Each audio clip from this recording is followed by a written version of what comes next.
ശാന്തി. ഓം തത്സത്.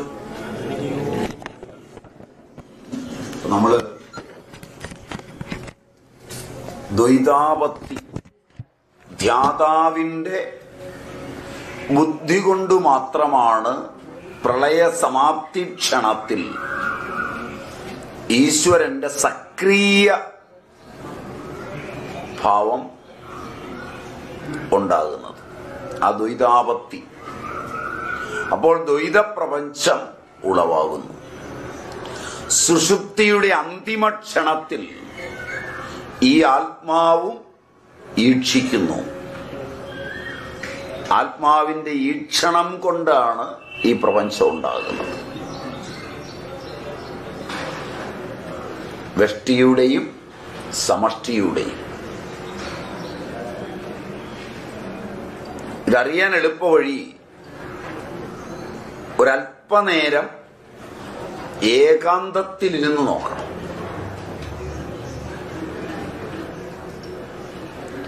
ക്ഷണനേരം മതിയാവും. ക്ഷണനേരം ഏകാന്തത്തിലിരുന്നാൽ വിലീനമായ ചിച്ഛക്തി ഊർജപ്രസരം പോലെ ത്രസിച്ചു വരുന്നത് കാണാം.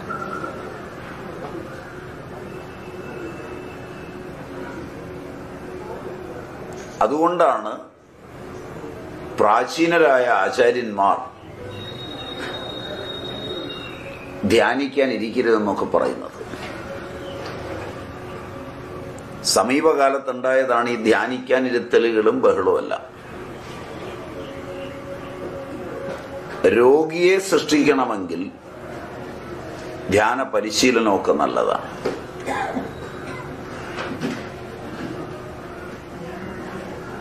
ഓജസ് എന്നത് ക്ഷയിക്കുകയാണ് ധ്യാനിക്കാനിരുന്നാൽ ഉണ്ടാകുന്ന ഫലം.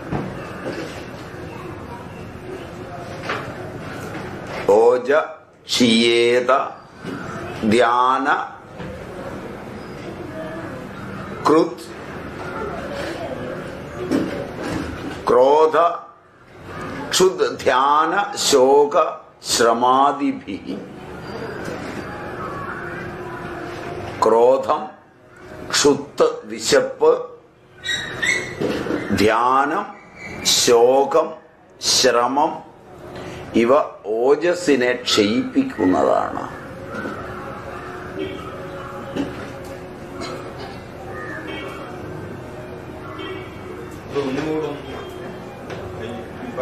ക്രോധം വന്നാൽ നിങ്ങളുടെ ഓജസ് ക്ഷയിക്കും. വിശപ്പുണ്ടായാൽ ഓജസ് ക്ഷയിക്കും. അതുകൊണ്ട് വിശപ്പുണ്ടായാൽ ആഹാരം കഴിക്കണം. ക്രോധം വരാതെ നോക്കണം. ക്രോധം ഉണ്ടായിക്കഴിഞ്ഞാൽ ഓജസ് ക്ഷയിക്കുമെന്നുള്ളതും ദോഷങ്ങൾ അസമമാകുമെന്നുള്ളതും ദൂഷ്യങ്ങൾ ധാതുക്കൾ വിഷമത്തിലെത്തുമെന്നുള്ളതും ഒക്കെ ഉറപ്പാണ്.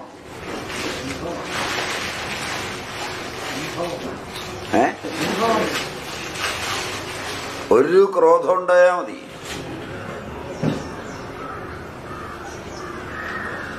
പല രോഗങ്ങളും ക്രോധത്തിന്റെ ഫലമാണ്. ഒട്ടനേകം രോഗങ്ങൾ വിശപ്പിന്റെ ഫലമാണ്.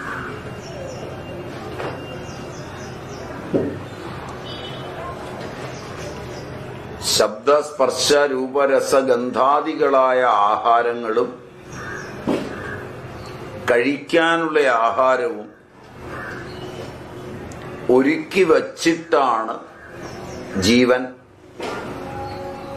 ജന്മമെടുക്കുന്നത്. അതിനായി അധ്വാനിക്കൊന്നും വേണ്ട. ജനിച്ച് കഴിഞ്ഞുണ്ടാകുന്ന ആഗ്രഹങ്ങൾക്ക് മാത്രം അധ്വാനിച്ചാൽ മതി. അത് അധ്വാനിച്ചിട്ട് ഫലവുമില്ല. കാരണം അത് ഇപ്പോഴാഗ്രഹിച്ചതേ ഉള്ളൂ. അതിനെടുക്കുന്ന പണിയൊക്കെ ഇനി ഒരിക്കലേ കിട്ടുള്ളൂ. ഇതാ ഈ പ്രപഞ്ചവിധാനീയത. ഇത് അപൂർവം ആളുകൾക്ക് മാത്രമേ അറിയൂ എന്നുള്ളതാണ് ഇതിന്റെ രഹസ്യം. അനുഭവം എല്ലാവർക്കും ഉണ്ടെങ്കിലും അറിവുണ്ടാവില്ല. അറിവും അനുഭവവും ഒന്നിച്ചില്ലെങ്കിൽ പ്രയോജനവുമില്ല. അറിഞ്ഞതുകൊണ്ട് കാര്യമില്ല, അനുഭവം വേണം. അനുഭവം ഏതാണ്ട് എല്ലാവർക്കും ഒക്കെ ഉണ്ട്. ഈ പ്രപഞ്ചം ഇങ്ങനെയാണ്, ഇങ്ങനെ തന്നെയാണ് ഈ പ്രപഞ്ചം. പൂർവജന്മകൃതങ്ങളായ കർമ്മങ്ങളുടെ അടിസ്ഥാനത്തിലാണ് ഈ ആഹാരാദികളെല്ലാം. എന്ത് കാണണം, എന്ത് കേൾക്കണം, അവിടെ നിങ്ങളെ കൂട്ടിക്കൊണ്ടുപോയി കാണിക്കുകയും കേൾപ്പിക്കുകയും ആഹരിക്കാനുള്ളത് തരികയും ചെയ്യുന്ന വിധമാണ് ഈ ജന്മം. ആഗ്രഹിച്ചിടത്തെല്ലാം എത്തുകയൊന്നുമില്ല. ആഗ്രഹിച്ചു നോക്കിയോ? ആഗ്രഹിക്കുകയും അതെത്താതിരിക്കുകയും ചെയ്യുമ്പോൾ സംഘർഷമാണ് ഉണ്ടാകുന്നത്. അതുകൊണ്ട് പൂർവനിശ്ചിതമായി തീരുമാനിച്ച ആഹാരങ്ങളെ കാത്തിരുത്തരുത്. അന്നമാണ് ജീവൻ. അന്നം നിങ്ങളെ എപ്പോഴെങ്കിലും കാത്തിരുന്നിട്ടുണ്ടെങ്കിൽ നിങ്ങൾ രോഗിയായി മാറിയിട്ടുണ്ടാവും. അന്നത്തിന് എന്നെക്കാൾ മഹിമയുണ്ടെന്നറിഞ്ഞ് അന്നം അല്പം പോലും എന്നെ കാത്തിരിക്കരുത് എന്ന് തീരുമാനിക്കുന്നവനാണ് വിനയാന്വിതൻ.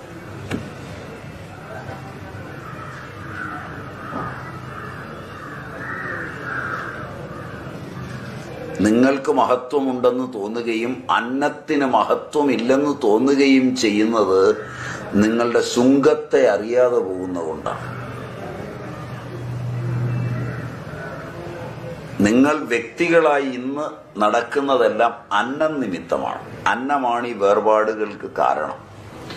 ആ അന്നത്തെ നിഷേധിച്ചിട്ട് നിങ്ങളുടെ അഹന്തയെ നിലനിർത്താം എന്ന് വ്യാമോഹിക്കുന്നതെല്ലാം രോഗമാണ്, ദുഃഖമാണ്. എപ്പോൾ മനസ്സ് തിരിയുന്നു അപ്പോൾ രോഗങ്ങൾ മാറുന്നു. ഇതൊക്കെ പ്രാചീനന്റെ കാഴ്ചപ്പാടാണ്. നിങ്ങൾക്ക് വാക്കുകളിലൂടെ പ്രവൃത്തിയിലൂടെയൊക്കെ പ്രതികരിക്കാം. അന്നത്തിന് പ്രതികരിക്കാനാവില്ല എന്ന് കരുതരുത്. അന്നത്തിന്റെ സൂക്ഷ്മാണു പ്രതികരിക്കുമ്പോഴാണ് നിങ്ങൾ രോഗിയായി മാറുന്നത്. വൈശേഷികം അതിന്റെ ശ്രദ്ധയിൽ പഠിച്ചാൽ ഇത് ബോധ്യാവും.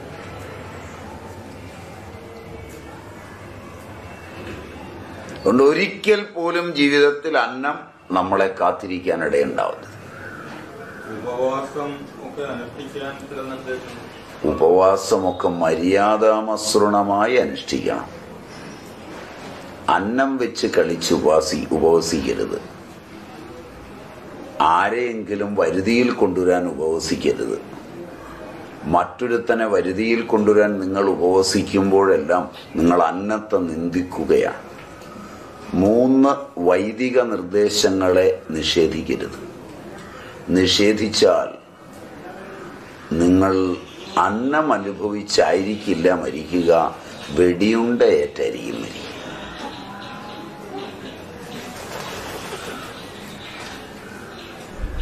നിങ്ങൾക്ക് ഇഷ്ടപ്പെടുവോ എന്ന് എനിക്കറിയില്ല. ഇങ്ങനെയൊക്കെ പറഞ്ഞാൽ ഞാൻ ആരെയും ഉദ്ദേശിച്ചില്ല, എന്നെയും നിങ്ങളെയും നല്ലപോലെ ഉദ്ദേശിച്ചു. നമുക്ക് വരാവുന്ന ഫലം ഞാൻ പറഞ്ഞു. പൂർവന്മാർക്ക് ആർക്കെങ്കിലും ഇത് ബാധകമാണെങ്കിൽ നിങ്ങൾ എടുക്കുന്നതിന് എനിക്ക് ഒരു വിരോധവും ഇല്ല. ഞാൻ ഉദ്ദേശിച്ചത് എന്നെയും നിങ്ങളെയുമാണ് സ്പഷ്ടമായി.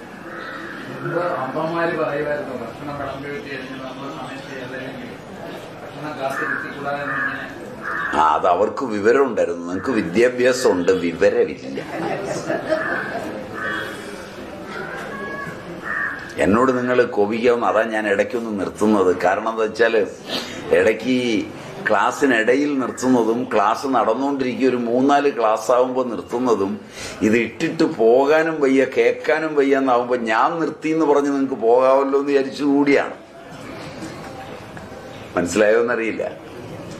ഒറ്റ ബുദ്ധിമുട്ടും ഉണ്ടായിട്ട് നിർത്തിയതല്ല 3-4 മാസം. ആളുകളെ ഞാൻ ബുദ്ധിമുട്ടിച്ചു എന്ന് തോന്നിപ്പിക്കാതിരിക്കാനാണ്. കുറച്ചുപേര് ഈ ക്ലാസ് കണ്ടിന്യൂസ് ആയിട്ട് കേൾക്കുമ്പോൾ വന്നില്ലെങ്കിൽ ബാക്കി ആളുകൾ ചോദിക്കും എന്താ വരാത്തതെന്ന്. അപ്പൊ അതിനൊരു കാരണം പറയണമെങ്കിൽ, അയാൾ കൃത്യനിഷ്ഠയോടെ ഒന്നും ചെയ്യില്ലല്ലോ എന്ന് പറഞ്ഞാൽ എനിക്കും ബുദ്ധിമുട്ടില്ല, പോകാണ്ടവർക്കൊന്ന് പോകാനൊരു സൗകര്യമോ. പറഞ്ഞത് മനസ്സിലായോ എന്നറിയില്ല. കാരണം ഇതൊക്കെ വേണ്ടവരെ പഠിക്കാവൂന്നാണ്. ഇതൊക്കെ രഹസ്യമാണ്. എല്ലാരും പഠിക്കേണ്ട വിദ്യ അല്ലിത്. ഇതൊക്കെ ആകെ 1-2 പേരൊക്കെ പഠിച്ചാൽ മതി. പക്ഷെ പഠിക്കേണ്ട പോലെ പഠിക്കണം, ഇല്ലെങ്കിൽ വലിയ അപകടം പിടിച്ച വിദ്യയാണ്. സ്വാമിജിയുമായി എനിക്കൊരല്പം, സ്വാമി വിവേകാനന്ദജിയുമായൊരല്പം അകലം ഇക്കാര്യത്തിലുള്ള ഇതെല്ലായിടത്തും പോയി അങ്ങ് വാരി വിതറിക്കൊടുക്കാൻ ആണ് സ്വാമിജി പോലുള്ളവർ പറഞ്ഞത്. അവരൊക്കെ കരുണാമയന്മാരാണ്. ഞാൻ അത്രയും കരുണാമയനല്ലൊരു ദുഷ്ടനാണ്.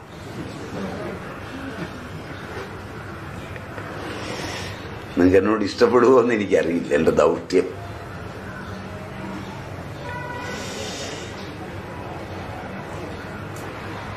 അതുകൊണ്ട് അന്നം നിന്ദിക്കരുത്, അന്നം ഉപേക്ഷിക്കരുത്. അന്നം ന നിന്ദ്യാത് തദ്വ്രതം, അന്നം ന പരിചക്ഷ്യേത, അന്നം ബഹുകുർവീത. ഇതൊക്കെയാണ് വൈദികി.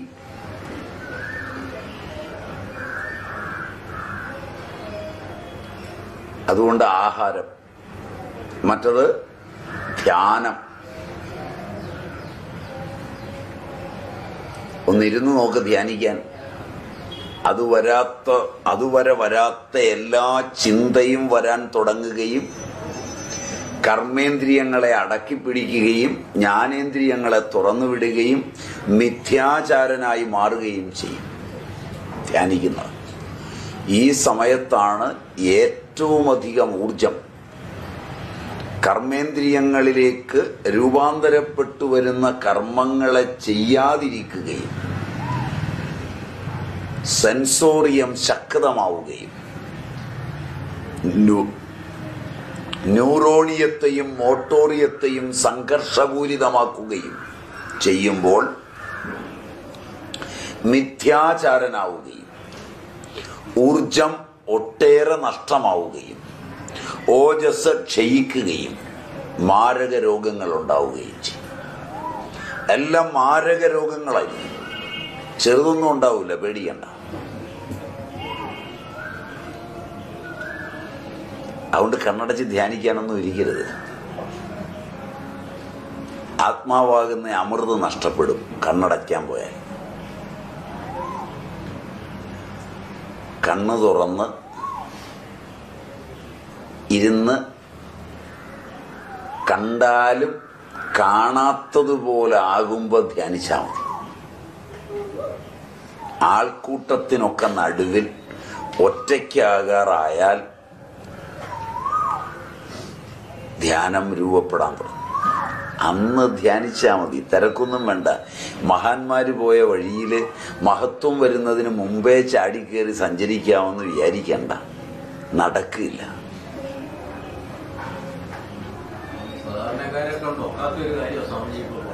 സാധാരണക്കാരെ കൊണ്ട് ഒക്കുന്ന കാര്യമാണ് ഞാൻ പറഞ്ഞത്. ആകാൻ എന്തിനാന്ന് ഇപ്പോഴേ ശ്രമിക്കുന്നത്?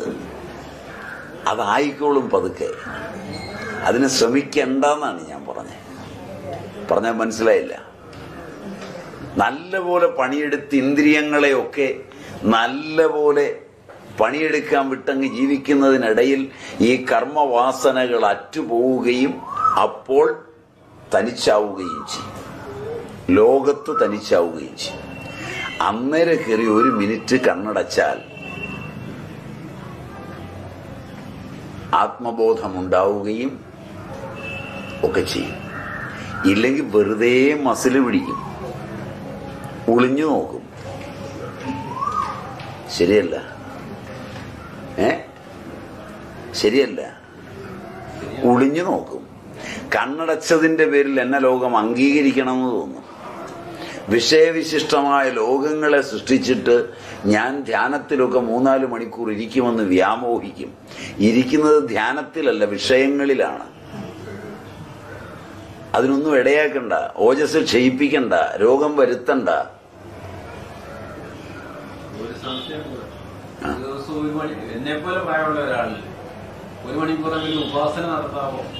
കർമ്മവും ഉപാസനയാവാം, ഒരു കുഴപ്പമില്ല. നല്ലൊരു നാമം ജപിക്കുക, സ്തോത്രങ്ങൾ ചൊല്ലുക, പുണ്യ പുരാണ ഗ്രന്ഥങ്ങളൊക്കെ വായിക്കുക. അയ്യോ വേണ്ട. കണ്ണടച്ചു കഴിയുമ്പോ മക്കള് കയറി വരും, മക്കളുടെ മക്കള് കയറി വരും, വിഷയങ്ങൾ കയറി. ഒന്നും കയറി വരാതെ ഒരു വിഷയവും ചിന്തിക്കാതിരിക്കുമെങ്കിൽ ഇരുന്നോളൂ. അങ്ങനെ ഒരു വിഷയവും വരാതിരിക്കാമെങ്കിൽ ഇരുന്നോളൂ. ഒരു വിഷയവും വരാതിരിക്കുന്നവർക്ക് ഇരിക്കാം. ഒരു വിഷയവും വരാതെ ഒരാൾ ഇരിക്കുമെങ്കിൽ അങ്ങനെയുള്ള ആളിന് ഒരു രോഗവും ഉണ്ടാവില്ല. അല്ല, അങ്ങനെയുള്ളവർക്ക് ഇരിക്കാം. ഞാൻ അവരെ ഒഴിവാക്കിയാണ് ആദ്യം മൂല പറഞ്ഞത്. ധ്യാനം നാമരൂപമാണ്, ധ്യാനം ക്രിയാരൂപമല്ല. അങ്ങനെ ഉല്ലാസമുണ്ടാകുന്നത് പലതുകൊണ്ടുമുണ്ട്. ഞാൻ പറയുന്നത് ധ്യാനമെന്ന് പറയുന്ന അവസ്ഥയിലേക്ക് എത്തിയ ആളിനെ കുറിച്ചല്ല, ധ്യാനം ക്രിയയായി ചെയ്യുന്ന ആളിനെ കുറിച്ചാണ് ഞാൻ പറയുന്നത്. ഇരിക്കരുതെന്ന് പറഞ്ഞത് 100% സത്യമാണ്. ധ്യാനം ക്രിയയായി ചെയ്യാൻ ഇരിക്കരുത്. ധ്യാനം ഒരു ക്രിയയല്ല. ധ്യാനം എന്നത് നാമപദമാണ്. ധ്യാനം എന്ന് പറയുന്നത് എത്തിച്ചേരുന്ന ഒരു അവസ്ഥയാണ്. അത് പരിശീലിക്കേണ്ട ഒരു സാധനമല്ല. യമം പരിശീലിക്കേണ്ടതാണ്. അതിനകത്ത് അല്പം സമാധിയുണ്ട്. നിയമം പരിശീലിക്കേണ്ട ഒന്നാണ്. അതില് ഒരു ചെറിയ അളവിൽ സമാധിയുണ്ട്. ആസനം, ഒരിടത്തും സ്വസ്ഥമായി ഇരിക്കാൻ പറ്റുക, അത് എളുപ്പമല്ല. അത് പരിശീലിക്കേണ്ട സാധനമാണ്. അതിലും അല്പം സമാധി അവസ്ഥയുണ്ട്. യമം, നിയമം, ആസനം. പ്രാണായാമം, അതായത് പ്രച്ഛർദന വിധാരണങ്ങൾ, ശ്വാസം എടുക്കൽ, നിർത്തൽ, വിടൽ. അത് പരിശീലിച്ചാൽ മാത്രമേ സ്വച്ഛന്തമാകൂ. പരിശീലിക്കാവുന്നതാണ്. അത് ക്രിയയാണ്. പരിശീലിക്കുമ്പോൾ അല്പമാത്രമായ സമാധി അനുഭവിക്കുന്നുണ്ട്. അതിൽ നിന്നും പ്രത്യാഹാരം, ഇന്ദ്രിയങ്ങളെയെല്ലാം അകത്തേക്കാക്കുക, അത് പരിശീലിക്കേണ്ടതാണ്. അത് 2 വിധം പരിശീലിക്കേണ്ടതുമാണ്. അതും ചെറിയ അളവിൽ സമാധി ലഭിക്കുന്നതാണ്, സമ്മതമാണ്. ധാരണയും പരിശീലിക്കാവുന്നതാണ്. എന്നാൽ ധ്യാനം പരിശീലനത്തിന്റെ തലമല്ല, വന്നു ചേരുന്ന തലമാണ്. അതിന് പോയി ഇരിക്കേണ്ട ആവശ്യമില്ല. കണ്ണടച്ചാലും കണ്ണടച്ചില്ലെങ്കിലും ധ്യാനാവസ്ഥയിൽ എത്തിയവന് വിഷയമില്ല. നിർവിഷയമായി മനസ്സെങ്കിൽ, വിഷയം മനസ്സിലില്ലെങ്കിൽ കണ്ണടച്ചിട്ടെന്ത്, കണ്ണ് തുറന്നിട്ടെന്ത്?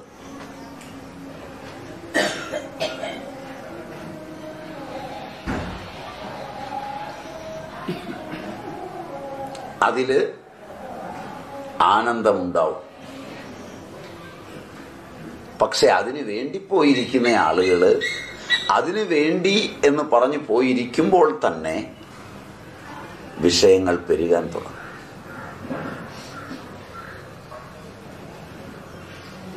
വിഷയങ്ങളുടെ സ്വഭാവം ഏകാന്തതയെ ഭഞ്ജിക്കുക എന്നുള്ളത് തന്നെയാണ്. വിഷയങ്ങൾ അധികവും വ്യക്തിയുടെ ഏകാന്തതയെ തന്നെയാണ് ഭഞ്ജിക്കുന്നത്. വന്ന് കയറാനും ശല്യപ്പെടുത്താനും തയ്യാറാകുന്ന വിഷയങ്ങളുടെ ബീജങ്ങൾ ഇഷ്ടം പോലെയാണ് കിടക്കുന്നത്. ഒരിടവേള കിട്ടാൻ നോക്കിയിരിക്കുകയാണ്.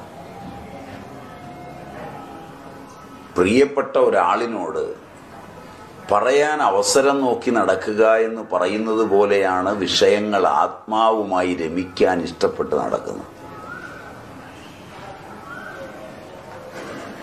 ഒരാളെ കണ്ടാൽ അയാളോട് പറയാനൊരു കാര്യമുണ്ടെങ്കിൽ മറ്റാളുകൾ ഒഴിഞ്ഞിട്ട് പറയണം എന്ന് വിചാരിച്ച് എത്ര കഷ്ടപ്പെട്ടാ നടക്കുക.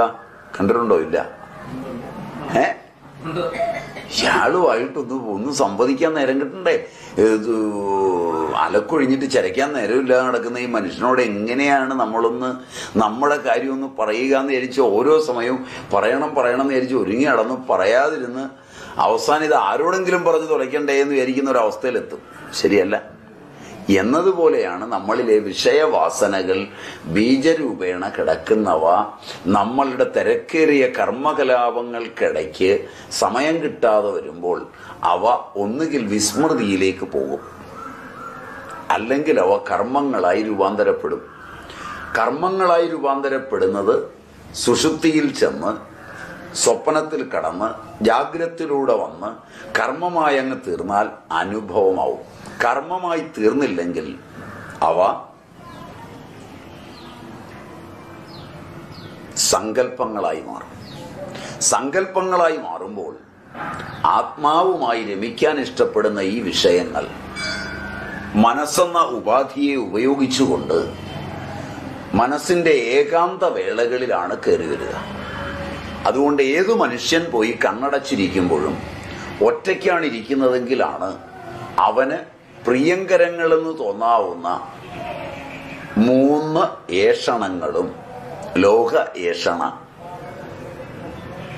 ദാര ഏഷണ, ഭാര്യാപുത്രന്മാർ, വിത്തേഷണ ഇവയൊക്കെ കയറി വരുന്നത്. ഇവ കയറി വന്നാൽ സങ്കല്പങ്ങളും വികല്പങ്ങളും ഇവയുണ്ടാക്കും. വിശ്വാസവും അവിശ്വാസവും ഇവയുണ്ടാക്കും. ധ്യാനവേളകളിലാണ് വിശ്വാസങ്ങളും അവിശ്വാസങ്ങളും എതിർപ്പുകളും അനുകൂലങ്ങളും എല്ലാം മനുഷ്യനിൽ പന്താടി കളിക്കുന്നത്. അങ്ങനെ രൂപാന്തരപ്പെട്ടാൽ അവന്റെ ഓജസ് നഷ്ടപ്പെടുകയാണ്, ഓജസ് കിട്ടുകയല്ല. പക്ഷെ ആ സമയത്തുള്ള താല്പര്യം കൊണ്ട് അവനിലെ അഡ്രീനാലിൻ വർദ്ധിക്കുകയാൽ എന്തോ ഉത്സാഹമുണ്ടായി എന്ന് അവന് തോന്നും. ആധുനിക ഭക്ഷണങ്ങളിൽ ചിലത് കഴിക്കുമ്പോൾ അവയിലുള്ള സ്റ്റീറോയിഡുകൾ അഡ്രീനാലിനെ ഉത്തേജിപ്പിക്കുന്നത് പോലെ ആധുനികരായ കുട്ടികൾ തങ്ങൾ ഒറ്റയ്ക്ക് പോയിരുന്ന് ഷെയർ മാർക്കറ്റിൽ പണിയെടുക്കുമ്പോൾ ആ ഷെയറിൽ ഉത്തേജനം കിട്ടുന്നത് പോലെ അവന്റെ അഡ്രീനാലിൻ ഷൂട്ടപ്പ് ചെയ്യും. അതൊന്നും ധ്യാനം കൊണ്ട് കിട്ടുന്ന സമാധിപൂർവകമായ ആനന്ദമല്ല, വിഷയവിശിഷ്ടമായ ഒരു ഉത്തേജനം മാത്രമാണ്. ഒരു കുപ്പി മദ്യം കഴിക്കുന്നത് പോലെ കിട്ടുന്നത് മാത്രമാണ്. അതാകട്ടെ അവന്റെ ഓജസ്സിനെ ക്ഷയിപ്പിക്കും, മഹാരോഗങ്ങൾക്ക് അത് വിത്തിടും എന്ന് തന്നെയാണ് വളരെ വിശദീകരിച്ച് ഞാൻ പറഞ്ഞത്.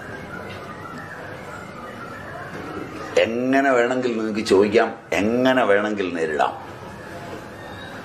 മഹാന്മാർ ധ്യാനിച്ചിട്ടുണ്ട്, മഹാന്മാർ ധ്യാനാവസ്ഥിത ചേതസ്സിൽ ഇരുന്നിട്ടുണ്ട്.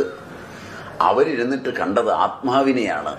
ആത്മാവിനെ കണ്ടവർ കവിത എഴുതിയിട്ടുണ്ട്, ആത്മാവിനെ കണ്ട് പുരാണങ്ങൾ രചിച്ചിട്ടുണ്ട്, ആത്മാവുമായി സംവദിച്ചവർ ദർശനങ്ങൾ ഉണ്ടാക്കിയിട്ടുണ്ട്. സമീപകാലത്ത് 1000 ധ്യാനയോഗങ്ങൾ നടക്കുമ്പോൾ അവയിൽ നിന്നൊന്നും മനുഷ്യനന്മയെ കരുതിയുള്ള ധ്യാനപൂർവകങ്ങളായ ദർശനങ്ങൾ ഉണ്ടായി വരുന്നതായി കാണുന്നില്ല. പകരം കലാപങ്ങളും വഴക്കുകളും ഉണ്ടായി വരുന്നതായി സർവത്ര കാണുകയും ചെയ്യുന്നു. അതുകൊണ്ട് തന്നെ ആധുനികന്റെ ധ്യാനം വികലമാണ്.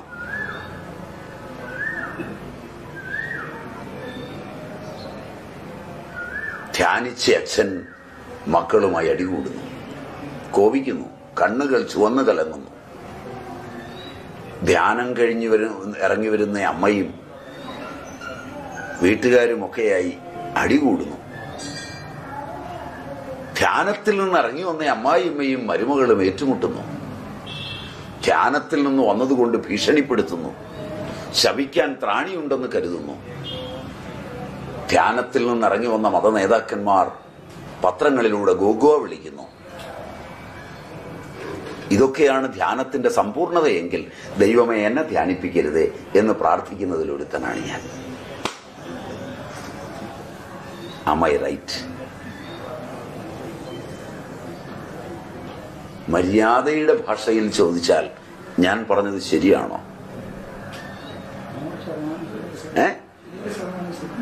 അത്ര ഞാൻ പറഞ്ഞു. അതുകൊണ്ട് എന്നെ സംബന്ധിച്ച് പൂർവന്മാരുടെ ധ്യാനം ഇതല്ല. ഇതൊരു മിമിക്സ് പരേഡാണ്. പണ്ട് ആരൊക്കെയോ ധ്യാനിച്ചിട്ടുണ്ട് എന്ന് ഞാൻ കേട്ടു. അതുകൊണ്ട് എനിക്കും ധ്യാനിക്കണം. അവര് കണ്ണടച്ചിരുന്നപ്പോഴാണ് ധ്യാനിച്ചതെന്ന് ഞാൻ കേട്ടു. ഞാനും കണ്ണടച്ചിരുന്നു. അവര് കണ്ണടച്ചിരുന്നപ്പോൾ വിഷയമില്ലാതായി. ഞാൻ കണ്ണടച്ചിരുന്നപ്പോൾ വിഷയങ്ങളെല്ലാം കയറി വന്നു. അതിനെ നല്ലപോലെ ഞാൻ ആസ്വദിച്ചു. ആസ്വാദനം കഴിഞ്ഞ് ഞാൻ ഊർജ്ജസ്വലനായി ഇറങ്ങി വന്ന് മുഷ്ടിയൊക്കെ ചുരുട്ടി മറ്റു മതങ്ങളോട്, മറ്റു മനുഷ്യരോട്, മറ്റു ജാതികളോട്, എൻ്റെ മക്കളോട്, ബന്ധുക്കളോട്, പരിചയക്കാരോട്, എൻ്റെ ശിഷ്യന്മാരോട്, ഗുരുക്കന്മാരോടൊക്കെ ഏറ്റുമുട്ടാൻ ത്രാണിയുള്ളവനായി തീർന്നു. ധ്യാനത്തിൽ നിന്നാണ് എനിക്ക് ഈ ശക്തിയൊക്കെ കിട്ടിയത് എന്ന് പറഞ്ഞ് ഞാൻ ഏറ്റുമുട്ടുന്നു. ദൈവമേ, ഈ ധ്യാനം എനിക്ക് വേണ്ട എന്നാണ് ഞാൻ പറഞ്ഞത്. മിതമായ സ്വരത്തിലാണ് പറഞ്ഞത്.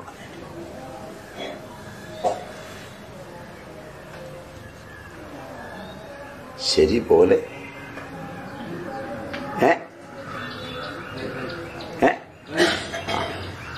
അതുകൊണ്ട് എനിക്ക് നിങ്ങളോട് ഉപദേശിക്കാനുള്ളത്, കണ്ണൊന്നും അടയ്ക്കാൻ ഇപ്പൊ പോകണ്ട. ഞാൻ നിങ്ങളെ ആരെയും കണ്ണടപ്പിക്കുകയൊന്നുമില്ല. കാരണം നിങ്ങൾ അസുരന്മാരാണെന്ന് ഞാൻ വിശ്വസിക്കുന്നില്ല. ആണെന്ന് വിശ്വസിച്ചിരുന്നുവെങ്കിൽ അമൃതെടുക്കാൻ നിങ്ങളെ കണ്ണടപ്പിക്കണമായിരുന്നു.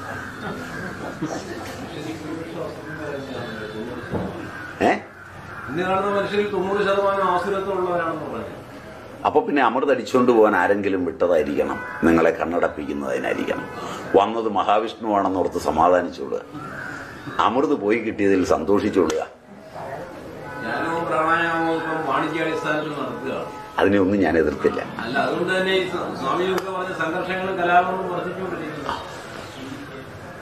അതുകൊണ്ട് പതുക്കെ മതി.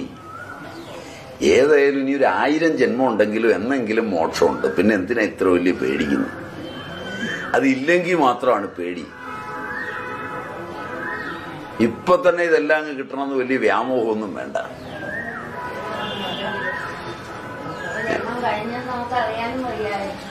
അതുകൊണ്ട് ഇനി എത്ര വരുമെന്നും അറിയാൻ വയ്യാതിരിക്കുന്നതാണ് അതിൻ്റെ ഒരു സുഖം.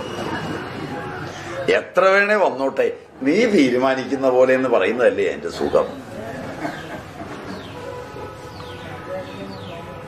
ഞാൻ ഇതിലൊന്നും ഒരു തീരുമാനമൊന്നും എടുക്കുന്നില്ല എന്ന് പറഞ്ഞാൽ അവൻ ഇഷ്ടപ്പെട്ടാൽ ഈ സമയമൊക്കെ അങ്ങ് മാറും. ഞാനങ്ങ് പിടിച്ചു കളയുമെന്ന് വിചാരിച്ച് കണ്ണൊക്കെ അടയ്ക്കാൻ തുടങ്ങിയാൽ അവൻ ഇഷ്ടപ്പെട്ടില്ലെങ്കിൽ ഇതെല്ലാം കൊണ്ടികൂടോത്രാദികളായി മാറും.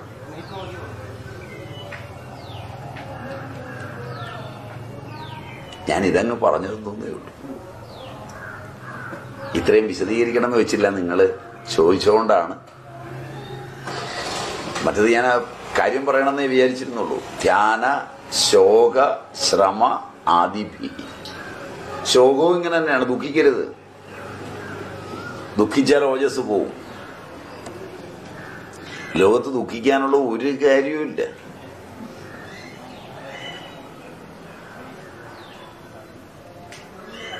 അരംഗത്ത് ബുദ്ധനോടൊക്കെ നമ്മളിവിടെ പറയുകയാണ്. കാരണം ഈ ലോകത്ത് ദുഃഖിക്കേണ്ട യാതൊരു കാര്യമില്ല. അതുകൊണ്ടല്ല ദുഃഖിക്കേണ്ടെന്ന് പറഞ്ഞ, ഭൂമിയിലേക്ക് വരുമ്പോ കൊണ്ടുവന്ന സാധനം ഒന്നുമില്ലേ കൂട്ടത്തിൽ. വന്നു കഴിഞ്ഞ് എത്ര ടണ്ണാണ് മീനിറച്ചിയൊക്കെ തിന്നത്, എത്ര ടണ്ണാണ് പഴങ്ങൾ തിന്നത്, എത്ര ടൺ അരിയും ഗോതമ്പും ഒക്കെ തിന്നു കയറ്റി.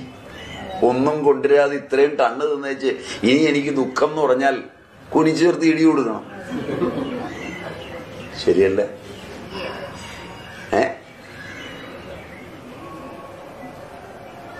എനിക്കാണെങ്കിൽ ഒട്ടും പറ്റൂലാത്തത്. അതിന്റെ കാരണം എന്താന്ന് വെച്ചാല് ഞാൻ ഒന്നും കൊണ്ടുവരാതെ ഈ ലോകത്തൂടെ ഇങ്ങനെ തെണ്ടി നടക്കുകയാണ്.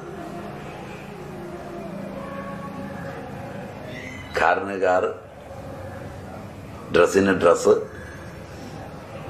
മുഴുവനും ഉടുക്കാൻ മേലെന്നുള്ള കുഴപ്പമേ ഉള്ളൂ. ആളുകളെല്ലാം ചോന്നുകൊണ്ട് വന്നിട്ട് പറയാണ് ഇതൊന്നും ഉടുത്തു തരണേ.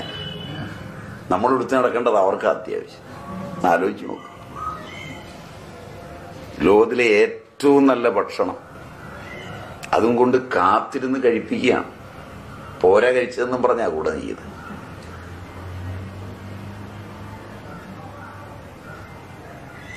ഇതൊക്കെ കിട്ടിക്കഴിഞ്ഞിട്ട് ഏതാണ്ടൊരു മതിവരായികയുണ്ടെന്ന് പറഞ്ഞു കഴിഞ്ഞാൽ അതിന്റെ അർത്ഥം എന്റെ ആഗ്രഹമാണ് ദുഃഖം എന്ന് മാത്രമാണ്. ഈ ലോകത്തൊന്നും കുറവില്ലാത്ത ഈ ലോകത്ത് കിട്ടാനുള്ളതെല്ലാം കിട്ടിക്കൊണ്ടിരിക്കുമ്പോഴും ആ കിട്ടിയതൊന്നും പോരാന്ന് വരുന്ന ഒരു മനസ്സാണ് ദുഃഖം. അതിടിയുള്ളതല്ല. എനിക്ക് ദുഃഖമുണ്ടെന്ന് ഒരുത്തൻ പറഞ്ഞാൽ അവനെ കാലെ പിടിച്ചൊരു അടി കൊടുക്കുകയാണ്. അല്ല, ഇവനെ തഴുകി തലോടി ഇവന്റെ കണ്ണീരും തൊട്ട് നിർത്തി നമ്മളൂടെ കരയല്ല വേണ്ടേ. നമുക്ക് കൊള്ളിക്കരുതാത്തവൻ, അവന്റെ അടുക്ക നിൽക്കരുത്. പാപി, മഹാദുഷ്ടൻ.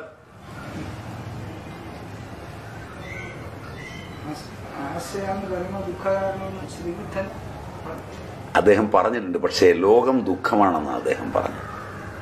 അതിനെ സമീപിക്കുന്നതുകൊണ്ടല്ലേ ദുഃഖമാകുന്നത്. നിങ്ങളെ സമീപിക്കുന്ന രീതി കൊണ്ടാണ് ദുഃഖമാകുന്നത്. തിരിച്ചതിനെ ധനാത്മകമായി ഒന്ന് സമീപിച്ചു നോക്കി. എന്ത് കൊണ്ടുവന്നിട്ടാ ഇത്രയൊക്കെ തിന്നത്? ആരണ്ടൊക്കെ എന്തൊക്കെയോ കൊണ്ട് ഏൽപ്പിച്ച പോലെയാണ്.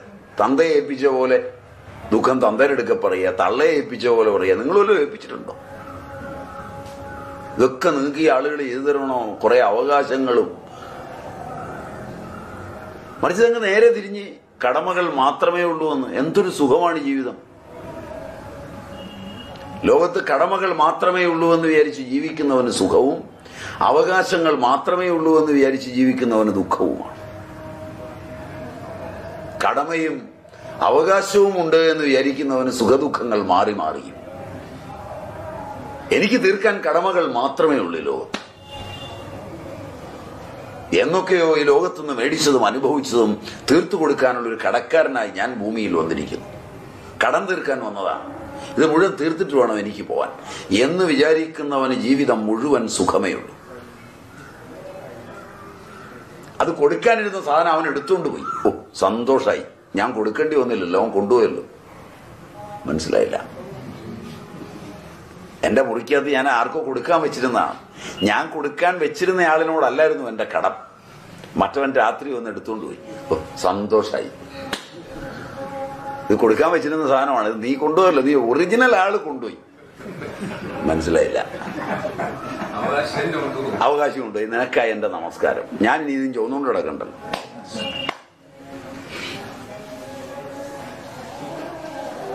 ഇങ്ങനെയൊക്കെ സുഖിക്കുന്ന ചില മണ്ടന്മാരുണ്ട്. ആ കൂട്ടത്തിലൊരു മണ്ടനാകാനാണ് എനിക്കിഷ്ടം. നിങ്ങളെപ്പോലെ വലിയ ബുദ്ധിമാനാകാനുള്ള ഇഷ്ടം എനിക്കില്ല. കളിയാക്കുകയാണ്. ഞാൻ കാര്യം പറയല്ലേ ഇത്. നിങ്ങൾ ബുദ്ധിമാന്മാരും ബുദ്ധിമതികളും ശരിയല്ല. ഒന്നും നഷ്ടപ്പെടരുതാത്തവരും. നിങ്ങൾ ഇതൊക്കെ കൊണ്ടുപോയി കൊടുക്കണം എന്ന് വിചാരിച്ച ആളുകൾക്ക് കൊടുക്കേണ്ടവരും, വിചാരിച്ച ആളുകൾ അല്ലാതെ മറ്റൊരാൾ എടുക്കരുതെന്ന് തീരുമാനിച്ചവരും ശരിയല്ല. അല്ലേ? ഞാനങ്ങനെയല്ല വിചാരിക്കാറ്. എന്റെ അച്ഛനമ്മമാരും എന്റെ ഗുരുക്കന്മാരും പറഞ്ഞതൊന്നും അങ്ങനെയല്ല. അവര് പറഞ്ഞത് എന്താന്ന് വെച്ചാൽ, മോനെ, നമ്മളുടെ ബുദ്ധി കൊണ്ട് ഇത് ഇന്ന ആളിനാണ് കൊടുക്കേണ്ടതെന്ന് വിചാരിച്ചുകൊണ്ടൊക്കെ ഉണ്ടാക്കുന്നു.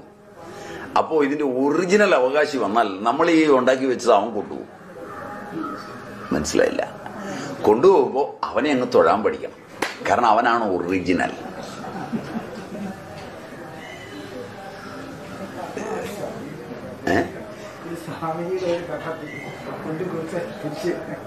പിന്നല്ലാതെ ഇത് അവനുള്ളതാണ്.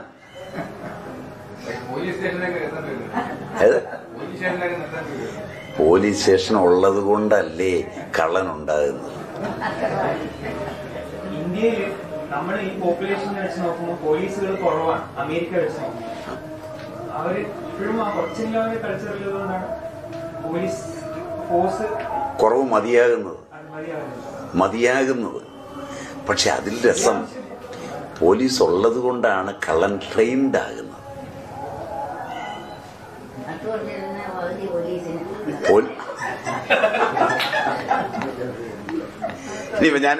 ഇനിയിപ്പോ എന്റെ ഭാഗത്തുനിന്ന് പറയണ്ട.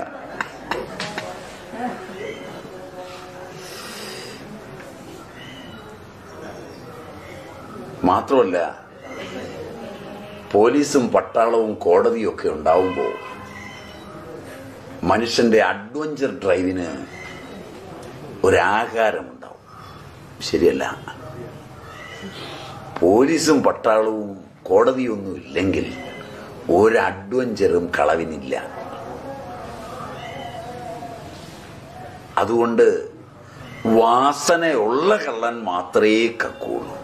പോലീസും പട്ടാളവും കോടതിയും ഉണ്ടാവുമ്പോൾ വാസനയില്ലെങ്കിലും താൽക്കാലികമായി തോന്നുന്ന ഒരു അഡ്വഞ്ചറിനും കക്കും. ശരിയല്ല?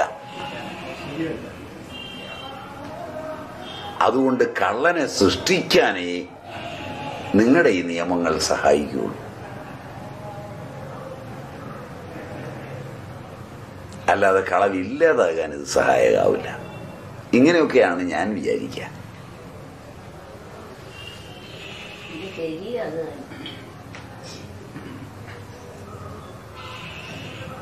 അതുകൊണ്ട് തല തിരിയണമെന്ന് തോന്നുമ്പോഴേ ഇത് വന്ന് കേൾക്കാവും.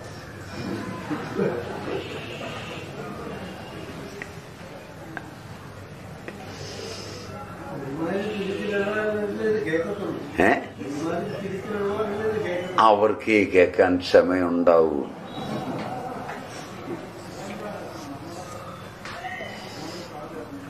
അപ്പൊ ശരി, നമുക്ക് വിഷയത്തിലേക്ക് വരാം. അപ്പോ ആത്മാവ് ഇങ്ങനെ ഈക്ഷിച്ചതിൽ നിന്നാണ് ഇതുണ്ടാകുന്നത്. അത് പറയാനായി ഉദാഹരണം പറഞ്ഞത്. ഒരല്പനേരം ഇരുന്നാൽ അറിയാം, വിലീനമായ ചിച്ചക്കൃതി ഊർജപ്രസരം പോലെ ത്രസിച്ചിങ്ങി വരുന്നത്. ഒറ്റ മിനിറ്റ് ഇരുന്നാൽ മതി, അപ്പൊ കാണാം ക്ഷിപ്തങ്ങളും വിക്ഷിപ്തങ്ങളുമായി വരുന്നത്. അതിൽ നിന്നാണ് ഈ സൃഷ്ടി മുഴുവൻ വരുന്നത്. മായയിൽ സമസ്ത പ്രാണികളുടെയും വാസന നിഹിതമാണ്. അന്ധകാരാവൃതമായി കിടക്കുന്ന വാസനാജാലങ്ങളെല്ലാം ഇങ്ങ് പൊന്തി വരും. അനുകൂല പരിതസ്ഥിതി വരുമ്പോൾ വളരെ രസകരമാണിത്. ഇത് പൊന്തി വരുന്നത് ക്ഷണനേരത്തിലാ പൊന്തി വരുന്നത്. പൊന്തിക്കഴിഞ്ഞ് കാണുന്ന സാക്ഷികളിൽ തോന്നുന്ന ഭാവമല്ല അജ്ഞാനത്തിലാണ്ടി പൊന്തി വന്നവനിൽ കിടക്കുന്നത്.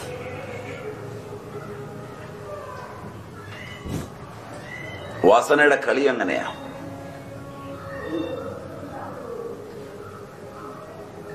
അത് സദ്വാസനകളായാലും ദുർവാസനകളായാലും. അപ്പോ പ്രാണികർമ്മങ്ങളും അതിനനുസരിച്ച് വാസനകളാൽ നിഹിതമാണ്. ആ കർമ്മമനുസരിച്ച് പ്രപഞ്ചവാസന ജാഗൃതമാകുന്നു, ഉണരുന്നു. അത് നോക്കിയിരുന്ന കാണാൻ ഇങ്ങനെ ഉണർന്നു വരുന്നത്. കർമ്മ സഹകൃത കാലവാസനകളെ അത് ഉണർത്തുന്നു. ഭൂത ഭവ്യ ഭവിഷ്യത്തുകളെ പ്രഭാതകാലത്തിൽ എങ്ങനെ ഉറക്കമുണർന്നു വരുന്നു അതുപോലെ. എന്തുകൊണ്ട് ഉണരുന്നു? ഒരു 2-3 ദിവസം കിടന്നുറങ്ങാൻ ശ്രമിച്ചു നോക്കുക. പറ്റുമോ? പറ്റൂല. ജാഗ്രതും സ്വപ്നവും സുഷുപ്തിയും മാറി മാറിയാണ് വന്നുകൊണ്ടിരിക്കുന്നത്. സുഷുപ്തി മാത്രമായി പോവില്ല. ജാഗ്രത് മാത്രമായിരുന്നു നോക്കുക. വാസന ഉണർത്തിക്കൊണ്ടുവന്ന കർമ്മങ്ങൾ തീർന്നാൽ ഉറങ്ങാതിരിക്കാൻ പറ്റില്ല. ഉറക്കമില്ല എന്ന് ചിലർ പറയും. മരുന്ന് കഴിച്ചാൽ ഉറങ്ങുമൊന്നുമില്ല, വാസന അറ്റുപോകുന്നില്ല, മയങ്ങുകയാണ് ചെയ്യുന്നത്. പകരം ആ സമയത്ത് ഉൽപോഷിതങ്ങളായ കർമ്മങ്ങൾ, അത് ഏറ്റവും രസകരമായത്, കർമ്മേന്ദ്രിയങ്ങൾക്ക് കർമ്മം രൂപാന്തരപ്പെടാതെ കർമ്മം ജ്ഞാനേന്ദ്രിയങ്ങളിൽ കിടന്ന് കറങ്ങുമ്പോഴാണ് ഉറക്കം നിലച്ചതെന്ന് തിരിച്ചറിയണം. അപ്പൊ ഉറങ്ങാൻ ആഗ്രഹമുണ്ടോ? പോയൊരു 40 പാള വെള്ളം വെറുതെ കോരുക.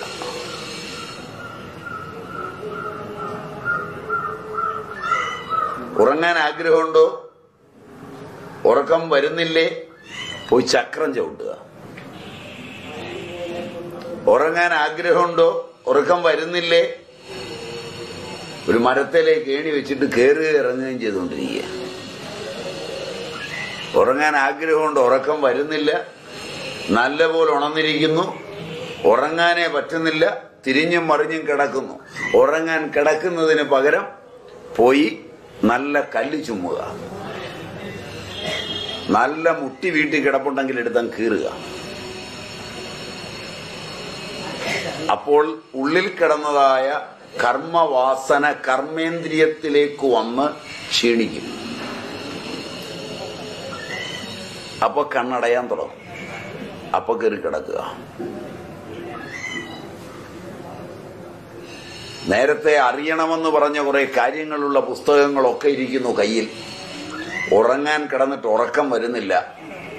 നേരെ എടുത്തു വെച്ചൊരു നോട്ട്ബുക്കും എടുത്തു വെച്ച് നോട്ട് എഴുതി അങ്ങ് പഠിക്കുക. 1/2 മണിക്കൂർ കഴിയുമ്പോൾ കർമ്മവാസന അങ്ങ് അറ്റുപോവും. കയറി കിടന്നുറങ്ങും. ഓരോറക്ക ഗുളികയും വേണ്ട.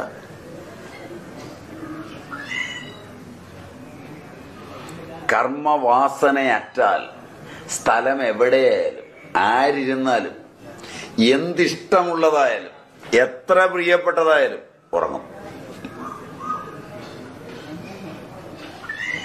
സംശയം ചോദിച്ചോട്ടെ. വളരെ അധ്വാനിച്ച് ക്ഷീണിതനായി രാത്രി വന്ന് കിടക്കുന്നയാളും വളരെ പ്രബലമായ മാനസിക പിരിമുറുക്കം ഉണ്ടെങ്കിൽ ഉറങ്ങാതിരിക്കുന്നില്ലേ? അധ്വാനം തീരാത്തതുകൊണ്ട് മാത്രമേ ഉറക്കം വരാതിരിക്കുകയുള്ളൂ. കർമ്മമായി അത് വികസിച്ചാൽ ഓരോ കോശവും ഉറക്കത്തെ മാടി വിളിക്കും. അയാളെ ഉറക്കും. എത്ര പ്രിയപ്പെട്ടതായാലും നല്ല പോലെ വാസന അറ്റു നിൽക്കുന്ന ഒരു മുഹൂർത്തത്തിൽ പുതിയ വാസനകൾ ഉൽപ്പന്നമാകാത്തപ്പോൾ കൊച്ചു കുഞ്ഞ് മടിയിലിരുന്നാൽ അറിയാതെ ഉറങ്ങും. അത് ചിലപ്പോൾ താഴെ പോകും. ശരിയല്ല? ഉറക്കം വന്ന് കിടക്കുമ്പോ എന്റെ കുഞ്ഞിനെ ഓർക്കുവോ? വാസന പുതുതായി വരണമെങ്കിൽ ബീജത്തിൽ നിന്ന് കൊണ്ടുവന്നേ പറ്റൂ എന്ന് വരുന്ന ഒരു നിമിഷം പ്രിയങ്കരിയായ ഭാര്യയോട് പ്രിയമുണ്ടാവുമോ? അതേ പിന്നെ ഒന്ന് എഴുന്നേറ്റ് പോയി ശല്യം ഉണ്ടാക്കാം, ഒന്ന് ഉറങ്ങണം. ഉറക്കത്തേക്കാൾ കൂടുതൽ ഇവക്ക് സൗന്ദര്യമൊന്നുമില്ല.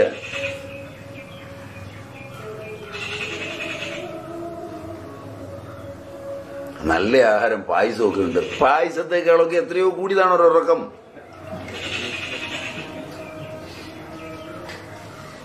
ശരിയല്ല? ഒരു ലോകോത്തരനായ ഒരാളിൽ നിന്നിങ്ങനെ അടിച്ച് പ്രസംഗിച്ചുകൊണ്ടിരിക്കുകയാണ്. ഏത് സുവിശേഷമായിക്കോട്ടെ, എത്ര ഗംഭീരമായിക്കോട്ടെ, അതിനകത്തിരുന്ന് എത്ര പേര് ഉറങ്ങിപ്പോവും? ഉറങ്ങൂല്ലേ? ആ ഉറക്കം വന്നാൽ ഉറങ്ങിപ്പോവും.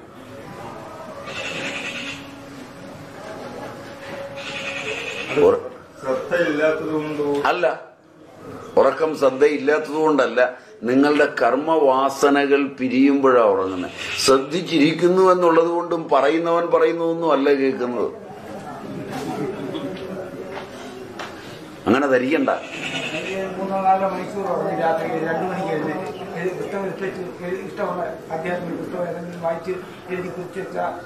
നല്ലതാണ്. ഉറങ്ങാൻ കിടക്കരുത്, ഉറങ്ങാതെ കിടക്കരുത്. ഉറക്കം വരുമ്പോ കിടക്കുക. അങ്ങനെയൊക്കെ ചില നിയമങ്ങളുണ്ട്. എന്നിട്ട് ബാക്കി സമയം മുഴുവൻ സുഖമായി ഉപയോഗിക്കുക.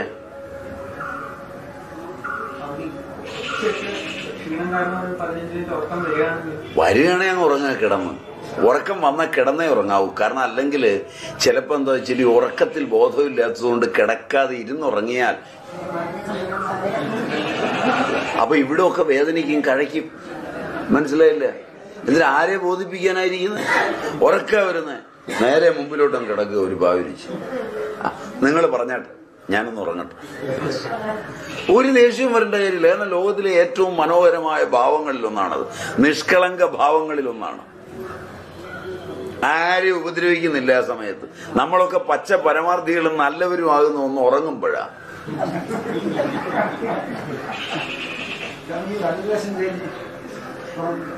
ഭക്ഷണം കഴിഞ്ഞിട്ട് ഇടതുവശം ശരി, അപ്പോഴാണ് ദഹനമൊക്കെ കൃത്യമായി നടക്കുന്നത്. അത് കിടക്കാവുന്നിടത്തോളം അങ്ങനെ കിടക്കുകയാണ് നല്ലത്. ശീലം അങ്ങനെയാണെങ്കിൽ ഉത്തമമാണ്. പക്ഷെ അങ്ങനെയൊന്നും കിടക്കാൻ പറ്റൂല. കാരണം വെച്ചാൽ അബോധം സമ്മതിക്കൂല. കുറെ കഴിയുമ്പോൾ തിരിയും. ചിലപ്പോൾ കിടന്ന് അതേ കിടന്ന് കറങ്ങും. സ്വപ്നം കാണുന്നതനുസരിച്ച് അതേ കിടന്ന് കാലും കയ്യും ഒക്കെ ഇട്ട് അടിക്കും. അതനുസരിച്ച് ഈ കിടന്ന തുണിയൊക്കെ വലിച്ചു കൂട്ടി തെറുത്തു വെക്കും. മനസ്സിലായി? കിടന്നപ്പോൾ ഉണ്ടായിരുന്ന തലയണ വേറൊരിടത്തായിരിക്കും, പായ മറ്റൊരിടത്തായിരിക്കും, കിടക്കുന്നത് വേറൊരിടത്തായിരിക്കും. മനസ്സിലായില്ല? അതൊക്കെ സംഭവിക്കും. അതൊന്നും ആലോചിച്ചിട്ട് കാര്യമില്ല. സ്വപ്നമൊക്കെ കണ്ടല്ലേ കിടക്കുന്നത്. അതൊക്കെ പതുക്കെ പതുക്കെ മാറ്റിയെടുക്കുക നിർത്തിയുള്ളൂ. വാസന കുറയുന്നതനുസരിച്ച് നേരെയാവും. കിടക്കാൻ നല്ലത് ബെഡല്ല. ബെഡേ കിടക്കരുത്. പോകുന്നിടത്ത് വല്ലവരും തന്നാൽ ബെഡ് വേണ്ടാന്നും പറഞ്ഞൊന്നും ബഹളം വെക്കരുത്. അവിടെ ഉള്ളത് മേടിച്ച് കിടന്നോളുക. പക്ഷെ കഴിയുമെങ്കിൽ പായ കിടന്നുറങ്ങുകയാണെന്ന്.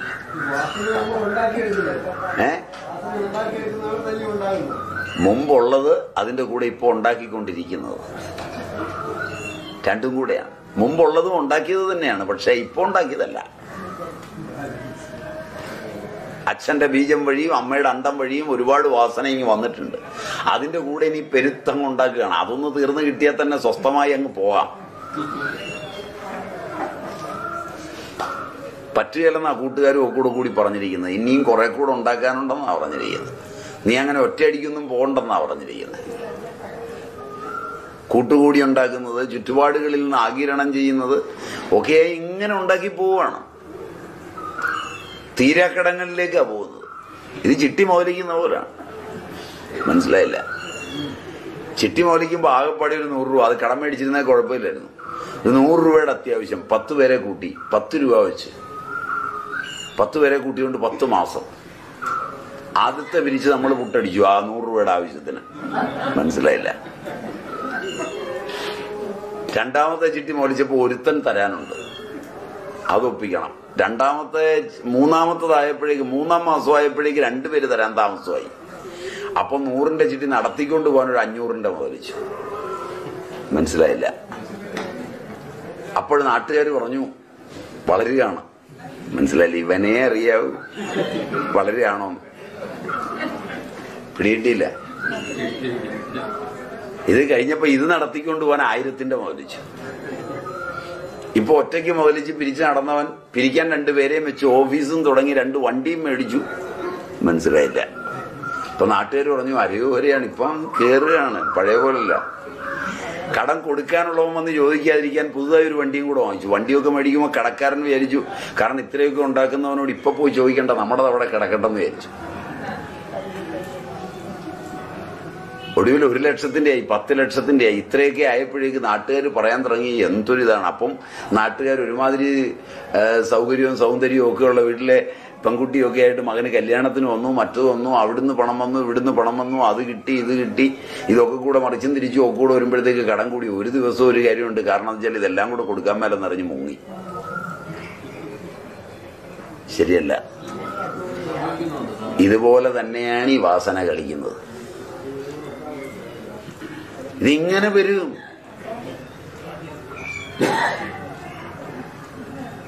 ഇതിന് പിൻവലിയാൻ പഠിക്കണം. ഇത് മുഴുവൻ അകത്തുനിന്ന് വരുന്ന വാസനയാണ്. ആരും പുറത്തുനിന്നുണ്ടാക്കുന്നതല്ല. അപ്പൊ കർമ്മ സഹകൃത കാലവാസനകളെ ഇത് ഉണർത്തും. ഇതൊന്ന് ഉറങ്ങി നോക്കിയാൽ മതി, ഉറങ്ങാൻ പറ്റുമോന്ന്.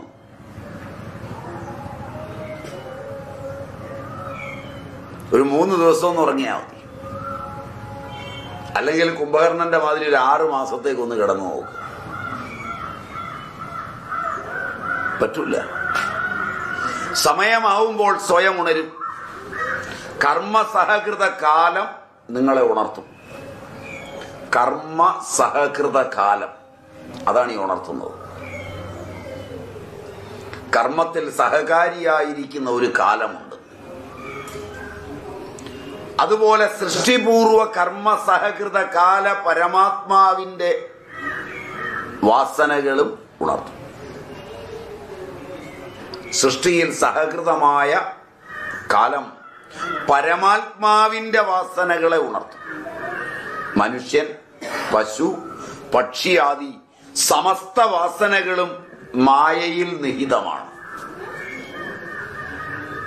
അതിന്റെ ഉത്ബോധനം കൊണ്ട് ഏത് ജ്ഞാനം ഉളവാകുന്നുവോ അതിനെയാണ് ഈക്ഷണം എന്ന് പറയുന്നത്. കാണുക. പരമാത്മാവ് വീക്ഷിച്ചു എന്ന് പറഞ്ഞാൽ അതിന്റെ അർത്ഥം അതാണ്. ഈ കർമ്മവാസനകളെ, കാലസഹകൃത കർമ്മവാസനകളെ പരമാത്മാവ് വീക്ഷിച്ചു. ദ്വൈതവാസനാജന്യ ഈക്ഷണം. ദ്വൈതവാസനകളെ ജനിപ്പിക്കുന്ന ഈക്ഷണം കൊണ്ട് ഈ ദ്വൈത പ്രപഞ്ചമുണ്ടായി. അങ്ങനെ ഉണ്ടായതായി ദ്വൈത പ്രപഞ്ചം. അത് ഉൽപ്പന്നമാവുകയും ഭാസിക്കുകയും ചെയ്യുന്നു. ഭാസിച്ച ഈ പ്രപഞ്ചം, അങ്ങനെ ഉണ്ടായ പ്രപഞ്ചം ഏതൊന്നിൽ നിന്നാണോ ഉണ്ടായത് ആ പ്രപഞ്ചം ആ പരമാത്മാവിനെ മറയ്ക്കുന്നു.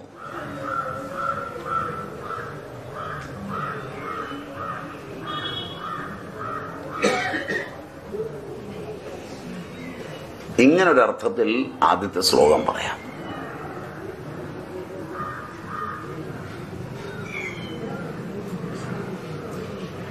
മനസ്സിലായി? ഏതൊരു എട്ടുകാലിയിൽ നിന്ന് നൂലുണ്ടായോ? മനസ്സിലായില്ല. ഏതൊരു എട്ടുകാലിയിൽ നിന്ന് വലകെട്ടാനുള്ള സാമർഥ്യമുണ്ടായോ? ഏതൊരു എട്ടുകാലി വലകെട്ടാനുള്ള സാധ്യത കണ്ടെത്തിയോ? ഏതൊരു എട്ടുകാലി സാമർഥ്യത്തോടുകൂടി വലയെ കെട്ടിയോ ആ വലയാൽ തന്നെ മറച്ചിരിക്കുന്നു. പറഞ്ഞ മനസ്സിലായി? ഇതുപോലെ തന്റെ വാസന കൊണ്ടാണ് ആത്മാവ് ആയിപ്പോയി. ഇതാണ് പ്രപഞ്ചലീല. ഈ പ്രപഞ്ചലീലയാണ് അഭംഗുരം തുടരുന്നത്. ആ പ്രപഞ്ചലീലയിൽ പ്രാപഞ്ചികന്മാർ സത്യമറിയാതിരിക്കുന്നു. സത്യമറിയാൻ ആഗ്രഹിക്കുന്നുവെങ്കിൽ ഈ വല ഏതിൽ നിന്ന് ഉൽപ്പന്നമായി?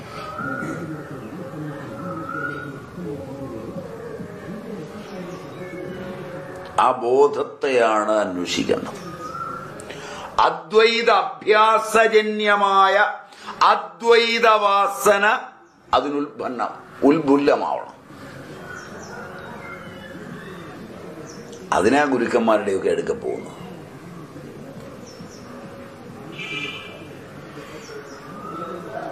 പക്ഷെ അവിടെ ചെല്ലുമ്പം അവരും വലവിരിച്ച് വലയാൽ മറയപ്പെട്ട് ഇരുന്ന് കഴിഞ്ഞാൽ ഒരു രക്ഷയുണ്ടാവില്ല. മനസ്സിലായില്ലേ? ശിഷ്യന്മാരെ കിട്ടിയില്ലെങ്കിൽ അവർ മറ കിട്ടും. നല്ല ഗുരുക്കന്മാർക്ക് അവർ യോഗ്യന്മാരെ ശിഷ്യന്മാരെ കിട്ടിയില്ലെങ്കിൽ അവർ മറയണം പോയാലിരിക്കാൻ ശ്രമിക്കും. നല്ല ഗുരുക്കന്മാരെ കിട്ടിയില്ലെങ്കിൽ ശിഷ്യന്മാരും തഥൈവ. രണ്ടും. ഇതൊരു ചാക്രികാവൃത്തിയാണ്. Vicious circle. ഒന്നുകൊണ്ട് മറ്റതും മറ്റതുകൊണ്ട് ഇതും രണ്ടും ദുഷിക്കും.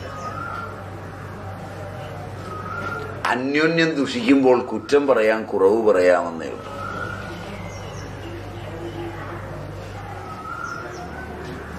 അതുകൊണ്ട് അതിന് അദ്വൈതാഭ്യാസജന്യമായ അദ്വൈത വാസന,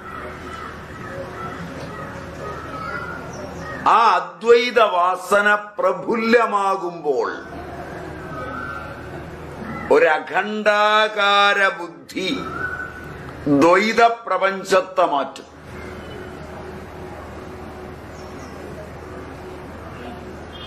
ആ ബുദ്ധിക്ക് വേണം പ്രയത്നിക്കാൻ. അല്ലാത്ത ബുദ്ധിയൊക്കെ വലിയ കാര്യമൊന്നുമില്ല. ബാക്കി കാര്യങ്ങൾക്കും നമ്മുടെ നാഥൻ പ്രാരബ്ധമാണ്. അതിന് ബുദ്ധിയൊന്നും വേണ്ട.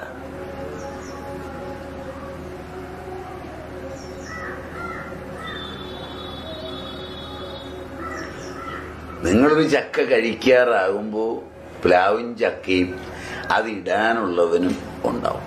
ഇല്ലേ നിങ്ങൾ കയറിയിടും.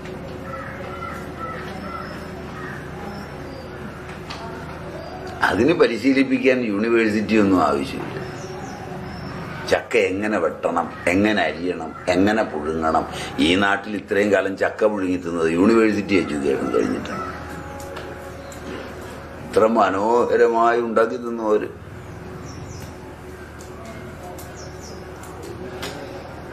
ലോകാരംഭം മുതൽ ഇന്നുവരെ എത്രയായിരം പിള്ളേരുണ്ടായി. ഇത് ചെറുപ്പത്തിൽ ആണിനെയും പെണ്ണിനെയും കൊണ്ടുപോയി പരിശീലിപ്പിച്ച് പഠിപ്പിച്ചിട്ട് ഇപ്പൊ ആസ്ട്രേലിയയിൽ എങ്ങാണ്ട് അതിനൊരു കോളേജ് തുടങ്ങിയിട്ടുണ്ട്. ഇനിയിപ്പോ ഇവിടെയും തുടങ്ങുമെന്നാവും. മലയാളിയാ തുടങ്ങിയിരിക്കുന്നത്. ശരിയല്ല? ഇപ്പൊ ഉള്ള പിള്ളേർക്ക് ഈ പണിയൊന്നും അറിയില്ല. അതുകൊണ്ട് 8ാം ക്ലാസ്സിൽ വെച്ച് ഇതൊക്കെ പരിശീലിപ്പിച്ചിട്ട് കല്യാണം കഴിപ്പിക്കാനായിട്ട്. 2.5 വയസ്സാകുമ്പോഴേ ഇതൊക്കെ പഠിച്ചാൽ ഇപ്പോഴത്തെ പിള്ളേർ വരുന്നു. ഇനി അവന് പരിശീലനവും കൂടെ കൊടുക്കാത്ത കുഴപ്പമേ ഉള്ളൂ. ബാക്കി ഈ ദ്വൈത പ്രപഞ്ചത്തിനകത്ത് ഒരു പരിശീലനവും ആവശ്യമില്ല. ഇത് കുറെ പേർക്ക് പുട്ടടിക്കാൻ വേണ്ടിയാണ് ഈ യൂണിവേഴ്സിറ്റികളും അധ്യാപകരും ഒക്കെ. അവര് പഠിപ്പിച്ചവനൊക്കെ ആ കുഴയായി പോകുന്നത്. ഒന്നും പഠിപ്പിക്കാത്തവൻ ഭ്രാന്ത് വരാതെ പണിയെടുത്ത് ജീവിക്കുന്നുണ്ട്. നിങ്ങൾക്ക് എന്നോട് ദേഷ്യം വരുമെന്നാണ് എനിക്ക് തോന്നുന്നു.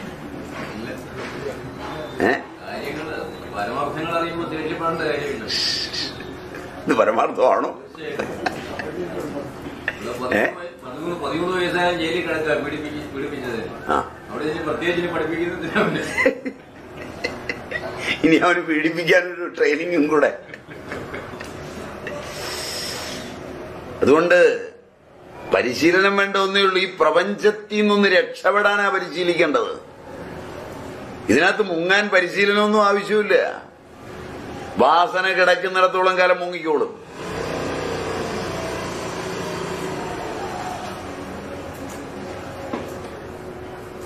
പ്രാപഞ്ചിക വാസന ഉള്ളിടത്തോളം കാലം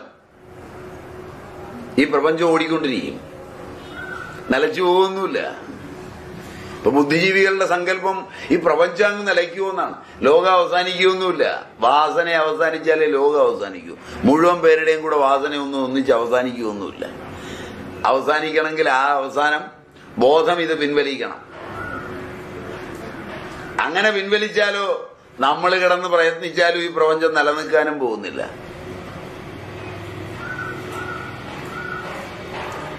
അതുകൊണ്ട് ലോകം എന്ന് അവസാനിക്കും, എപ്പോ അവസാനിക്കും? അവസാനിച്ചാൽ നമ്മൾ എന്ത് ചെയ്യും? ഒന്നും ചെയ്യാനില്ല. അവസാനിച്ചാൽ അവസാനിച്ചു.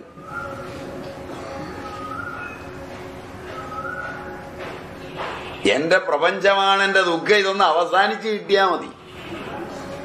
പക്ഷെ സമ്യക്കായി അവസാനിക്കണം.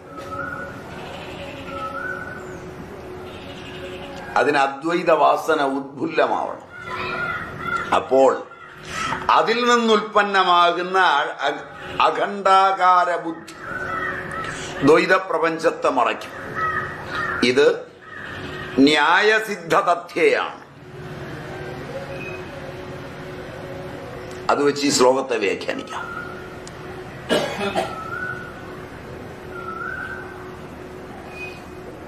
ന്യായസിദ്ധാന്തത്തിന്റെ ഒരു തഥ്യയിൽ കാകോലുകീയ ന്യായം, അതിനെ ഒന്ന് വിപരീതമാക്കിയാൽ മതി. കാകോലുകീയ ന്യായം. ന്യായശാസ്ത്രം കേട്ടിട്ടുണ്ടോ? ഇല്ല.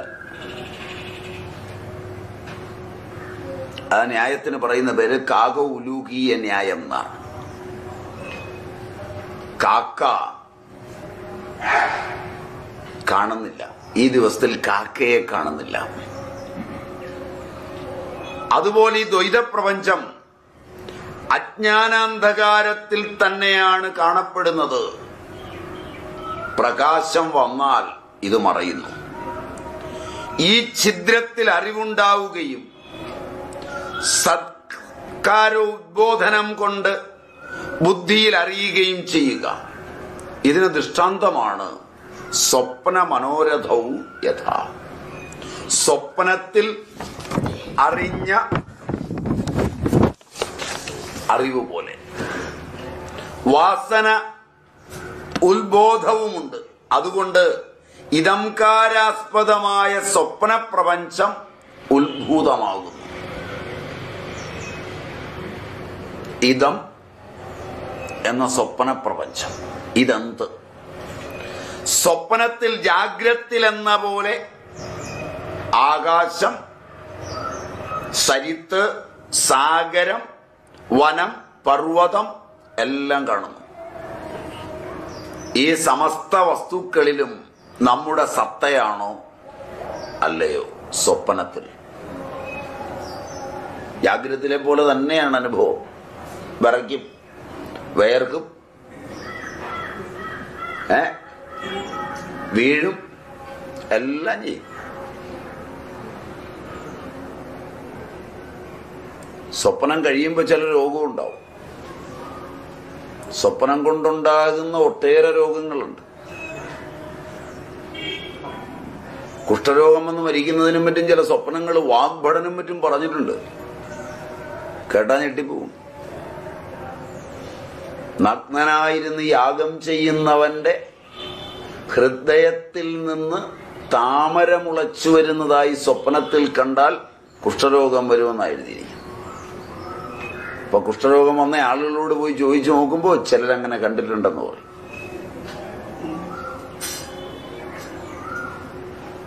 അപ്പൊ വാഗ്ഭടനെ വന്ദിക്കേണ്ടി വരില്ലേ?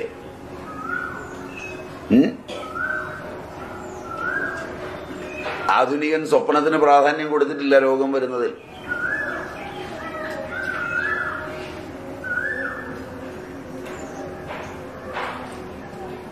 അനേകം സിനിമയും നാടകവും കാണുകയും തന്റെ ഭർത്താവ് തനിക്ക് പ്രിയനല്ലാതെ സ്വപ്നത്തിൽ വരികയും ജാഗ്രതയിൽ ഏറ്റവും പ്രിയപ്പെട്ട തന്റെ ഭർത്താവിന്റെ ഒപ്പം കട്ടിലിൽ കിടക്കുന്ന സ്ത്രീ സ്വപ്നത്തിൽ പരപുരുഷനെ ദർശിക്കുകയും ചെയ്യുമ്പോൾ സ്വപ്നാങ്കിതമായി ആ പുരുഷാകാരം പൂണ്ട അവളുടെ ബോധം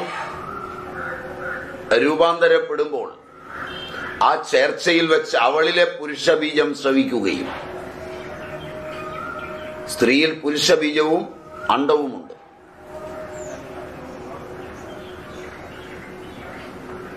അത് അവളുടെ അണ്ഡവുമായി സംയോജിക്കുകയും ചെയ്യുമ്പോൾ അസ്ഥികളില്ലാത്ത കുഞ്ഞുങ്ങളുണ്ടാവും. ഭർത്തൃസംയോഗമില്ലാതെ സുശ്രുതൻ.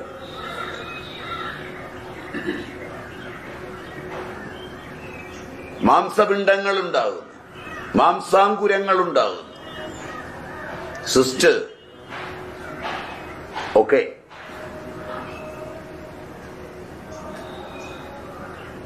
പഴയകാലത്ത് സീരിയലും സിനിമയൊന്നും ഇല്ലാത്തതുകൊണ്ടും സ്വപ്നത്തിലും ജാഗ്രതത്തിലും തന്റെ ഭർത്താവ് തനിക്ക് വേണ്ടപ്പെട്ടവനായതുകൊണ്ടും ഇവനെ വിട്ട് സ്വപ്നങ്ങൾ കാണാത്തതുകൊണ്ടും പണ്ടുള്ള പെണ്ണുങ്ങൾക്ക് സിസ്റ്റും ഫൈബ്രോയിഡും ഉണ്ടായില്ല എന്ന് പറയുകയും ഇന്ന് തിരിച്ചുണ്ടായി എന്ന് പറയുകയും ചെയ്താൽ നിങ്ങൾ എന്നെ തല്ലരുത്.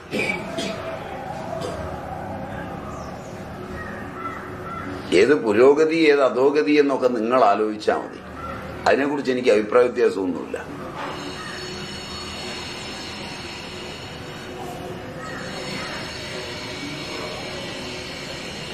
പ്രപഞ്ചം എങ്ങനെയാണ് ബോധത്തിലുണ്ടാകുന്നത് എന്ന് ചോദിച്ചാൽ ഇങ്ങനെ എന്നാ പറയാ.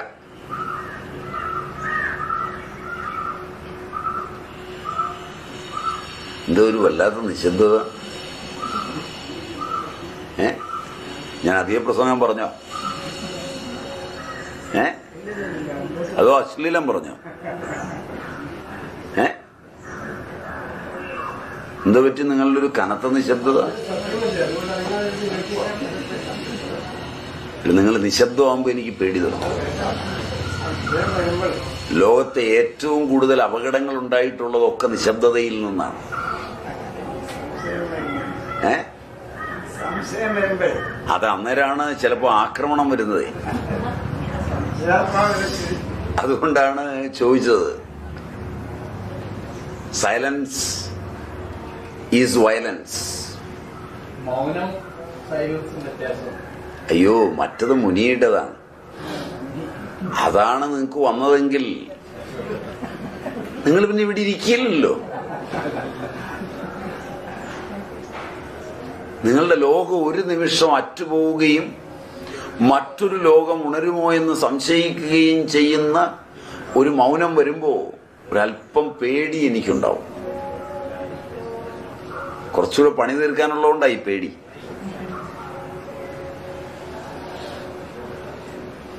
പേടി ശരിയാ.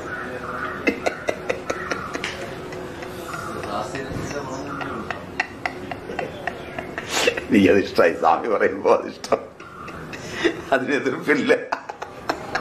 എന്നാലും പേടി ശരിയല്ല.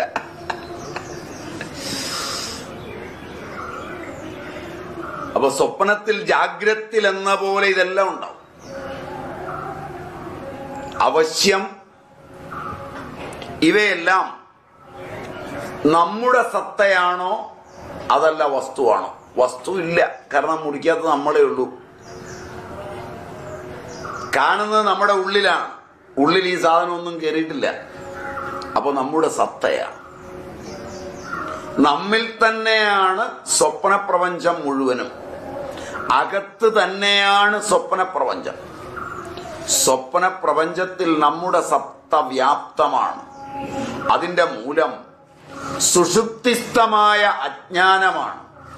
ആ അജ്ഞാനം നമ്മിലാണ്. സമ്പൂർണ്ണ സ്വപ്ന പ്രപഞ്ചത്തിൽ നമ്മുടെ സത്ത വ്യാപ്തമായി കിട്ടും. അവിടെയും കൂടി യുഷ്മദ് അസ്മത് പ്രത്യയം ഉണ്ട്. ഞാനെന്നും നീയെന്നുമുള്ള രണ്ട് ഭാവങ്ങൾ അവിടെയുമുണ്ട്. ഇതംകാരം വന്നു. അത് നമ്മെ സീമിതമാക്കാൻ തുടങ്ങി. ഒരതിർത്തി ഉണ്ടായി. സ്വപ്നത്തിൽ നാം സ്വർഗത്തിലും പാതാളത്തിലും നോക്കി. എന്നാൽ നമ്മൾ സ്വർഗത്തിലും പാതാളത്തിലും ഇല്ല. നമ്മൾ ആ സ്വപ്നത്തിൽ കാണുന്ന ദേശത്തിരിക്കുന്നു. അതൊരു ആകെ വിസ്തൃതി എത്രയുണ്ട്? നമ്മുടെ ജാഗ്രതയിൽ നിന്നുകൊണ്ട് നോക്കിയാൽ ഒരു 3.5-4 അടിക്കുള്ളിൽ ഉണ്ടാവും ഇരിക്കുകയാണെങ്കിൽ. ശരിയല്ല, ഇപ്പൊ ഇരിക്കുന്ന ഒരു 3 അടിക്കുള്ളിലായിരിക്കുന്നത്. 3-3.5 അടി, അത്രേ ഉള്ളൂ. അത്രയും നമ്മുടെ വ്യാപ്തിത്വം നിരാകരിച്ചു. നമ്മൾ ചെറുതായി. വ്യാപകനായ നമ്മൾ മറഞ്ഞു. അമേരിക്കയും ഇംഗ്ലണ്ടും ചേർത്ത് സ്വപ്നം കണ്ടുകൊണ്ടിരുന്ന നമ്മള് അത്രയും സ്ഥലത്തെ വ്യാപിച്ച് ബോധം കൊണ്ടുപോയിടത്തിരിക്കുന്നതാകെ 3.5 അടിയിൽ ഒരു കസേരയില. 3.5 അടി വരുമോ വട്ടം? അതിലും കുറവാ. ഇനി മാക്സിമം തടിയുള്ളവരെ നോക്കി പറഞ്ഞു എന്ന് വിചാരിച്ചു അല്ലേ? ഞങ്ങളുടെ കൂട്ടത്തില് സാമാന്യം ഭേദപ്പെട്ട ബോഡിയൊക്കെ ഉള്ളവരിരുന്നാലും ഒരു 3.5 അടിക്കുള്ളിൽ തീരും. ശരിയല്ല? അപ്പൊ അതിനുള്ളിൽ തീർന്നു. അത്രേ ഉള്ളൂ. അപ്പൊ വ്യാപകനായ നമ്മൾ മറഞ്ഞു. ആ സ്വപ്ന പ്രപഞ്ചം എങ്ങനെയുണ്ടായി? ധാതുർ ധ്യാതുർ ധിയ, ധ്യാന ബുദ്ധിയിൽ വാസനാനുസാരി ഈക്ഷണം കൊണ്ട് നാം സ്വപ്ന പ്രപഞ്ചം ചമച്ചു. ധ്യാതാവ് തന്റെ ധ്യാനപൂർവകമായ ഒരിടവേളയിൽ സൃഷ്ടിച്ചതാണ് ഈ പ്രപഞ്ചം. ജാഗ്രത് പ്രപഞ്ചം ഈക്ഷണം കൊണ്ടുണ്ടാക്കി, നോട്ടം കൊണ്ട്. സ്വപ്ന പ്രപഞ്ചവും ഈക്ഷണം കൊണ്ട് തന്നെ സൃഷ്ടിച്ചു. ജാഗ്രത് പ്രപഞ്ചം ആരുടെ ഈക്ഷണം കൊണ്ട് ചമച്ചു എന്ന് ചോദിച്ചേക്കാം. സ്വപ്ന പ്രപഞ്ചത്തിലും ജാഗ്രത് പ്രപഞ്ചത്തിലും നമ്മളും ദേവതാ യജ്ഞ ദത്തന്മാരും എല്ലാമുണ്ട്. കൂട്ടുചേർന്ന് സൃഷ്ടിച്ചതാണ്. അവിടെയും ഈ പ്രശ്നം സമാനമാണ്. സ്വപ്നത്തിൽ പുലിയെ കാണുന്നുണ്ട്, കടുവയെ കാണുന്നുണ്ട്. അപ്പൊ ഇതെല്ലാം ചേർന്നാണ് സൃഷ്ടിക്കുന്നത്. അവിടെ പുലിയെ നിങ്ങൾ സൃഷ്ടിച്ചുവോ, പുലി നിങ്ങളെ സൃഷ്ടിച്ചുവോ? കൂട്ടുചേർന്ന് സൃഷ്ടിച്ചു എന്നാ പറയുന്നത്. അതുകൊണ്ടാണിത് സമഷ്ടി ഈക്ഷണം. കൂട്ടുകൂടുന്ന പുലിയെ എന്തുകൊണ്ട് സൃഷ്ടിച്ചു? എങ്ങനെ സൃഷ്ടിച്ചു?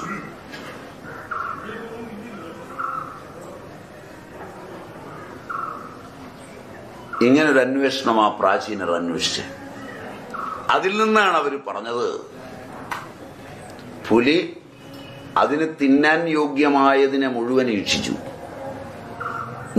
നിങ്ങൾക്ക് തിന്നാൻ യോഗ്യമായതിനെ മുഴുവൻ ഈക്ഷിച്ചു. തിന്നുക എന്ന്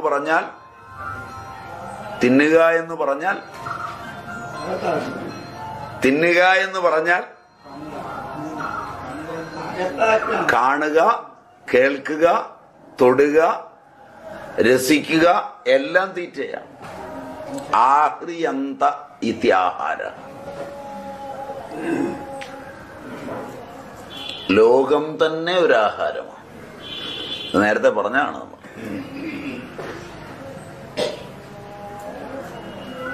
ലോകം തന്നെ ഒരു ആഹാരമാണ്. ആ നിലയിൽ സൃഷ്ടിച്ചു. അപ്പൊ സ്വപ്നത്തിൽ നിങ്ങൾ നോക്കുന്നതെല്ലാം നിങ്ങൾ ഉണ്ടാക്കിയതാണ്. പുലിയും നിങ്ങൾ ഉണ്ടാക്കിയതാണ്. ദേവദത്തൻ, യജ്ഞദത്തൻ തുടങ്ങിയവരും നിങ്ങളുടെ രചനയാണ്. അത് രചിക്കുന്ന നിങ്ങളാര്? സ്വപ്നത്തിലെ നിങ്ങൾ യഥാർത്ഥ നിങ്ങളാണോ? ജാഗ്രതയിൽ കണ്ടവൻ തന്നെയാണോ? ആ ആളും നിങ്ങളുടെ സൃഷ്ടിയാണ്. സ്വപ്നപുരുഷൻ. സ്വപ്നത്തിൽ സൃഷ്ടിച്ച ലോകവും നിങ്ങളാണ്. സ്വപ്നത്തിൽ സൃഷ്ടിച്ച സ്വാപ്നികനും നിങ്ങളുടെ സൃഷ്ടിയാണ്. അതുകൊണ്ടാണ് പ്രശ്നോപനിഷത്ത് പറയുന്നത് സർവഃ പശ്യതി സർവം പശ്യതി, സർവം പശ്യതി സർവഃ പശ്യതി. ആ സമയത്ത് കാണുമ്പോൾ നിങ്ങളെ കടുവ പിടിച്ചുകൊണ്ടു പോകുന്നതായി നിങ്ങൾ കാണുകയാണ്. മനസ്സിലായില്ല? കിട്ടിയില്ല? നിങ്ങളുടെ അമ്മയുടെ അടുത്തിരുന്ന് അമ്മ നിങ്ങളെ തലോടുന്നതായി നിങ്ങൾ കാണുകയാണ്. ഇപ്പൊ കാണുന്ന ഒരു നിങ്ങളും തലോടലിന് വിധേയമാകുന്ന ഒരു നിങ്ങളും തലോടുന്ന അമ്മയും നിങ്ങളുടെ സൃഷ്ടിയാണ്. ഇപ്പൊ ഈ ഒരു അത്ഭുതം സ്വപ്നത്തിൻ്റെതാണ്. അപ്പോ ദില്ലി സ്വപ്നത്തിൽ കാണുമ്പോ ദില്ലിയിൽ നിങ്ങൾ കറങ്ങി നടക്കുന്നതായി കാണുന്നു. ആ കറങ്ങി നടക്കുന്ന നിങ്ങളും നിങ്ങളുടെ സൃഷ്ടിയാണ്. എന്തുകൊണ്ടെന്നാൽ യഥാർത്ഥ നിങ്ങൾ കട്ടിലിൽ കിടന്നുറങ്ങുന്നുണ്ട്. കിട്ടിയില്ല? ഒറിജിനൽ കട്ടിലേക്ക് കിടന്നുറങ്ങുകയാണ്. അതേന്നൊരു സാധനം എഴുന്നേറ്റ് മാറി നിന്ന് കാണുകയാണ്. അപ്പൊ അതിനെ സൃഷ്ടിക്കുന്നത് നിങ്ങളാണ്. അപ്പോ ജാഗ്രത് കാലീനനായ നിങ്ങൾ സ്വപ്നത്തിൽ തന്നെയും ഈ പ്രപഞ്ചത്തെയും സൃഷ്ടിക്കുന്നു. എന്നാൽ സ്വപ്നത്തിൽ ജാഗ്രത് കാലീന വിശ്വം എങ്ങനെ കാര്യം ചെയ്യുന്നു? സ്വപ്നത്തിൽ വ്യാപകമായ ചൈതന്യ തത്വം പ്രപഞ്ചത്തെ സൃഷ്ടിച്ചു എന്ന് പറയപ്പെടുന്നു. ആ ഇദംകാരാസ്പദമായ പ്രപഞ്ചം താങ്കളെ തന്നെ അകത്താക്കി ചെയ്തു.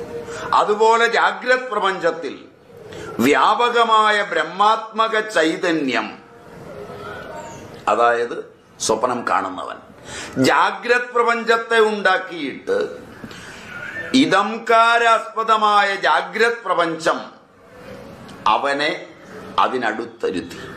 ആ സ്വപ്ന പ്രപഞ്ചത്തെ ഈശ്വരനാൽ ആച്ഛാദിതാത്മകം എന്ന് പറയുന്നു. ഇങ്ങനെ എടുക്കാം. അതാണ് നിദ്രയെ ത്യജിക്കുക. നിദ്ര ത്യജിച്ചാൽ മുഴുവൻ സ്വപ്ന പ്രപഞ്ചവും എന്നിലായിരുന്നു എന്ന് മനസ്സിലാവും.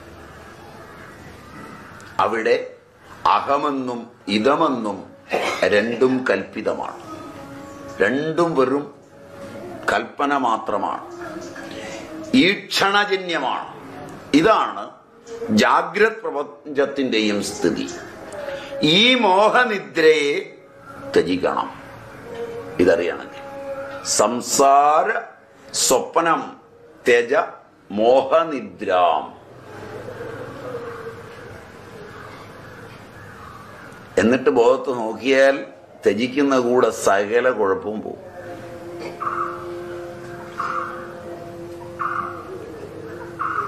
കാലൊടിഞ്ഞവൻ ഏറ്റു നടക്കും. അവിടെ മുതൽ ദേഹം മുഴുവൻ ചൊറി വന്നവൻ ഇതങ്ങ് ഉപേക്ഷിച്ച് കഴിയുമ്പോഴേക്ക് ചൊറി മാറും. ഇത് തന്നെയാണ് ആരെങ്കിലും മരുന്ന് തന്നും ചെയ്യുന്നത്. നിന്റെ ചൊറി പോകൂടാന്ന് പറഞ്ഞ് മരുന്ന് തരും. അവന്റെ ബോധം ഇവനുമായി ചേർന്ന് ചൊറി പോകുമെന്ന് ഈക്ഷിക്കും. ഈക്ഷിച്ചില്ലെങ്കിൽ 2 പ്രാവശ്യം സംശയം ചെന്ന് ചോദിച്ച് എന്റെ ചൊറി പോകുമോ എന്ന് ചോദിച്ചാൽ മിടുക്കനാണെ പറയും നീ ഈ മരുന്ന് കഴിക്കണ്ട.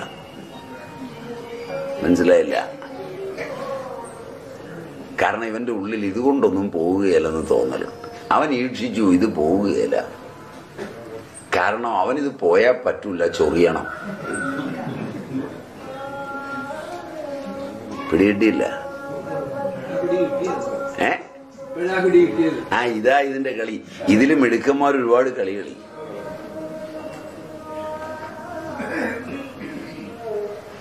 അവര് പ്രപഞ്ചം ഉണ്ടാക്കും, പ്രപഞ്ചം അഴിക്കും, പ്രപഞ്ചം കൂട്ടും. ചുമ്മാ നടന്നു പോകുമ്പോ ഒരുത്തനെ കണ്ട് ചോദിച്ചാൽ മതി മുട്ടിന് വേദന ഉണ്ടല്ലേ എന്ന്. പിറ്റേ ദിവസം രാവിലെ അവൻ ആ വേദനയായിട്ട് വരും. മനസ്സിലായില്ല? ഒരാളെയും ചികിത്സിക്കാൻ ഇല്ലാതിരിക്കുമ്പോഴാണ് നല്ല വൈദ്യന്മാരെന്താ ചെയ്യുന്നതെന്ന് വെച്ചാൽ വഴിയേ പോകുന്ന കൂട്ടത്തിൽ ഒരുത്തനെ കണ്ടു ചോദിക്കും, എന്താടാ കണ്ടിട്ട് കുറെ ആയാലൂടാ, കാലിന് വേദനയൊന്നും ഇല്ലേ ഇപ്പൊ? അടുത്ത ആഴ്ച ഇവനെത്തും. കാലും ഇല്ലാതെ വേദനിക്കുന്നത്. കാരണം ഇവൻ നോക്കിയിരിക്കും കാലിന് വേദനയുണ്ടോ. രാവിലെ പോലും നോക്കും. മനസ്സിലായില്ല? വൈകുന്നേരം ആകുമ്പോഴേക്ക് കുറച്ച് വേദനിക്കും.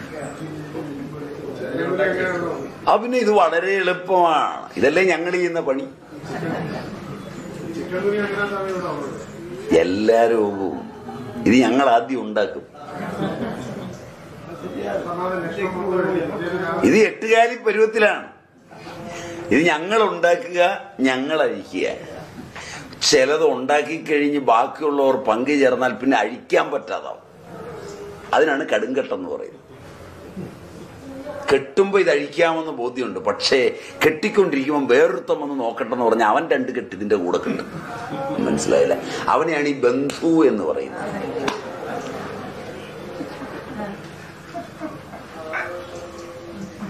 മനസ്സിലായില്ല? എല്ലാവരും കൂടെ കൂട്ടിക്കെട്ടി കഴിയുമ്പോ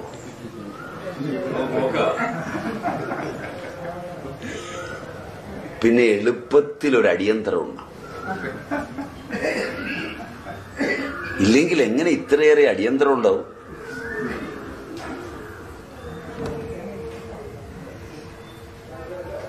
അതുകൊണ്ട് നിങ്ങൾ കെട്ടണം.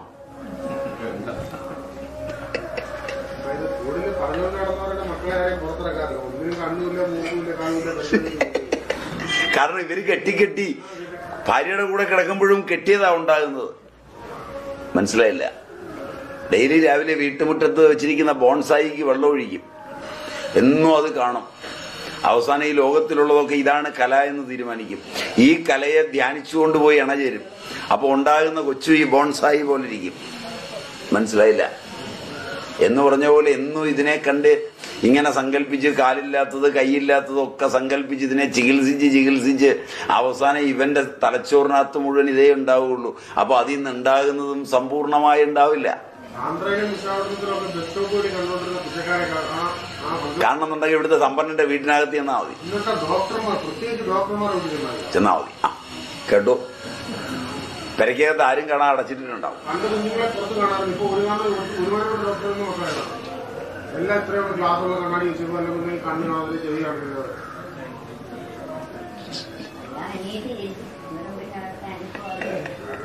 അനീതിയില്ല, വാസന.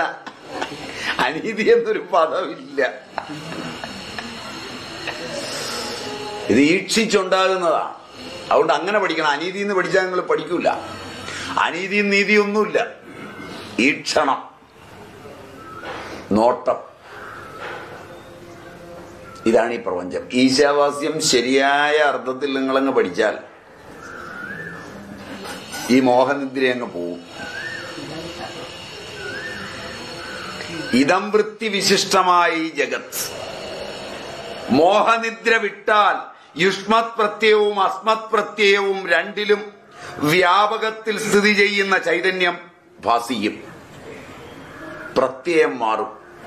ജാഗ്രത് സ്വരൂപം സ്വപ്നത്തെ ആച്ഛാദനം ചെയ്തു. അതുപോലെ പ്രബോധാവബോധ സ്വരൂപം ഇതംകാരാസ്പദ ജഗത്തിനെ ആച്ഛാദനം ചെയ്യും.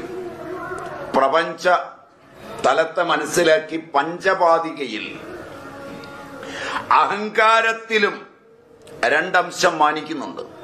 ഒന്ന് യുഷ്മത് പ്രത്യയ ഗോചരം, അതായത് അഹങ്കാരത്തിന്റെ ചൈതന്യം തഥാ ജഡമായ അഹന്തത്വം രണ്ടും സമ്മിളിതമാണ്. അതിനാൽ ശ്രുതിയിൽ ഇതം പദം കൊണ്ട് അസ്മത് പ്രത്യയ ഘടത്തിന്റെ ഭൂത അഹങ്കാര തത്വവും ഗ്രാഹ്യമാണ്. അതുകൊണ്ട് ആ ഘടം കാണുന്നത്.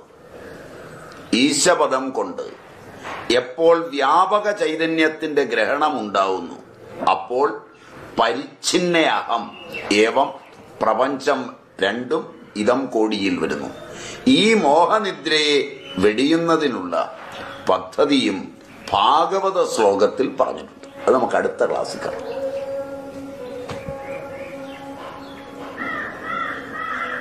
ഭാഗവതം വളരെ ഭംഗിയായി പറഞ്ഞിട്ടുണ്ട്. ഇതവും അഹവും ഇത് പഠിച്ചാൽ എളുപ്പത്തിൽ ഈ രോഗത്തിൽ നിന്നൊക്കെ മോചനം നേടാം. അവിടെ രോഗികളൊന്നും വന്നിരുന്ന് കേൾക്കരുത് കേട്ടോ.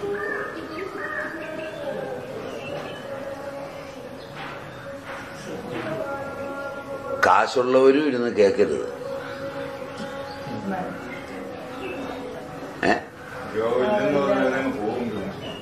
പിന്നെ നമ്മള് പിന്നെ ആകപ്പെടെ നമ്മളെ വയറ്റിപ്പഴപ്പ പോകുന്നേ.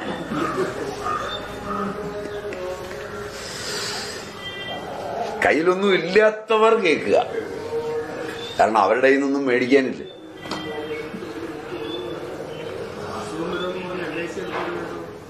LIC എടുക്കാമെങ്കിൽ വേഗം വരും. അതെ, LIC എടുത്താലാണ് ഈ കാശ് മുടക്കിയത് എങ്ങനെ തരമാക്കണം എന്നാഗ്രഹിക്കുന്നത്. കാരണം വലിയ വലിയ മുതലാളിമാർ അവരുടെ സാധനം കത്തിച്ച് LIC വാങ്ങിക്കാനാണ് LIC എടുക്കുന്നത്. അപ്പൊ രോഗമില്ലാത്തവൻ LIC എടുത്തിട്ട് കൊടുത്ത പൈസ പോകാതിരിക്കാൻ രോഗം ഉണ്ടാക്കി വേണം എടുക്കാൻ. അത് ചെറിയ രോഗമൊന്നും പോരാ. കാരണം ചെറിയ രോഗമായാൽ അതിന് മേടിച്ചു കഴിഞ്ഞാൽ ഇത് തീർന്നു. അതുകൊണ്ട് വലിയ രോഗം വേണം, വല്ല ക്യാൻസറോ. അതുകൊണ്ട് നിങ്ങളെല്ലാം LIC എടുക്കണം. എടുത്താലേ ഇത് മുതലാവൂ. അപ്പൊ ഇന്ന് അവസാനിപ്പിക്കാം.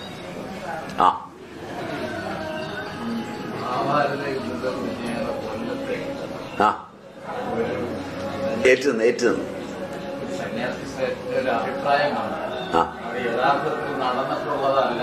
അത് സ്വാമിന്റെ ശ്രദ്ധയിൽപ്പെട്ടിട്ടുള്ളൂ.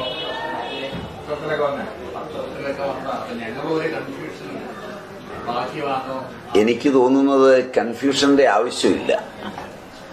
കാരണം മഹാഭാരത യുദ്ധം നടന്നിട്ടില്ല എങ്കിൽ നടക്കാത്ത ഇത്രയും വിസ്തൃതമായ ഒന്നിനെ വ്യാസൻ എഴുതിയിട്ടുണ്ട്. അപ്പം നിങ്ങൾ ഇതിനെല്ലാത്തിനും കൂടെ വേണ്ടി യുക്തിവാദികളും ഇതില്ല എന്ന് പറയുന്ന സ്വാമിമാരും ഒക്കെ വ്യാസനെ നമസ്കരിക്കണം. കാരണം ഏതായാലും മഹാഭാരതം എന്ന ഗ്രന്ഥം നമുക്ക് കിട്ടിയിട്ടുണ്ട്. അതില്ല എന്ന് പറയല. അതിനകത്ത് പറഞ്ഞിട്ടുണ്ട്. പക്ഷെ നമുക്ക് കിട്ടിയിട്ടുണ്ട് മഹാഭാരതം എന്ന ഗ്രന്ഥം. അതാണല്ലോ വെച്ച് പഠിപ്പിച്ചത്. അതിലെ ഒരു കഥാപാത്രമാണ് വ്യാസനും.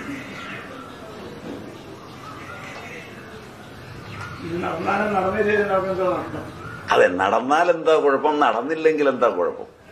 രണ്ടും കുഴപ്പമില്ലെന്നാ എനിക്ക് തോന്നുന്നു. നടക്കാതിരുന്നാൽ തന്നെ കൂടെ കഥാപാത്രമാക്കി ഇത്രയും വിപുലമായി കാലദേശങ്ങളെ അതിക്രമിച്ചെഴുതിയ വ്യാസനെ നിങ്ങൾ നമസ്കരിക്കണം. നടന്നാൽ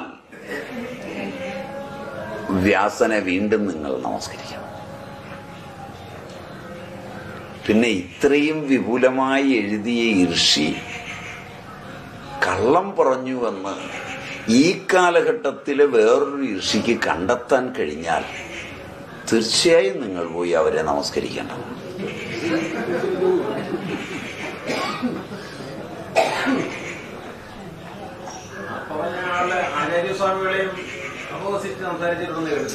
എനിക്കറിയില്ല. ഞാൻ ഏതായാലും വ്യക്തിയെ പറയാൻ ഒന്നും ഇഷ്ടപ്പെടുന്നില്ല. വ്യാസൻ എന്തായാലും ആത്മകഥാനിഷ്ഠമായി, ആത്മചരിത്രനിഷ്ഠമായി ഈ കൃതി രചിച്ചിട്ടുണ്ട് എന്നത് തീർച്ചയാണ്. വ്യാസനെ പോലുള്ള പാരമ്പര്യമുള്ള ഋഷിമാർ കള്ളം പറഞ്ഞു എന്നെടുക്കാനാവില്ല. ഇന്നുള്ള സ്വാമിമാർ കള്ളം പറഞ്ഞു എന്ന് നിങ്ങൾക്ക് പറഞ്ഞു തരുന്നതും ശരിയല്ല.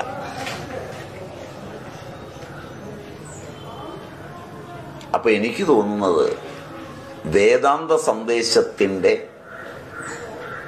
ഉന്നതമായൊരു ഭൂമികയിൽ വെച്ച് ഈ പ്രപഞ്ചം ഇല്ലാത്തതായതുകൊണ്ട് ഈ ഗ്രന്ഥം ഉൾപ്പെടെ വ്യക്തി എന്ന നിലയിൽ ഇല്ലാത്തതാണ്. നിങ്ങളോട് പറഞ്ഞു തരുന്ന ഞാനും ഇല്ലാത്തതാണ്, കേൾക്കുന്ന നിങ്ങളും ഇല്ലാത്തതാണ്, എല്ലാം ഏകമായ ബോധമാണ് എന്നുദ്ദേശിച്ചായിരിക്കും ആചാര്യൻ പറഞ്ഞു തുടങ്ങിയത്. ഫലിപ്പിക്കുന്നതിൽ വന്നുപോയൊരു അപകടമായിരിക്കും കാര്യം. അതെ, അതുകൊണ്ട് അദ്ദേഹത്തെയും മഹാഭാരതത്തെയും ഒന്നും നിന്ദിക്കാതെ നിങ്ങൾ പഠിച്ചിട്ട് പോവുകയാണ് നിങ്ങളുടെ മനഃശാന്തിക്ക് നല്ലത്. മനഃശാന്തിയാണല്ലോ ഇതൊക്കെ പഠിക്കാൻ ഉദ്ദേശിക്കുന്നത്.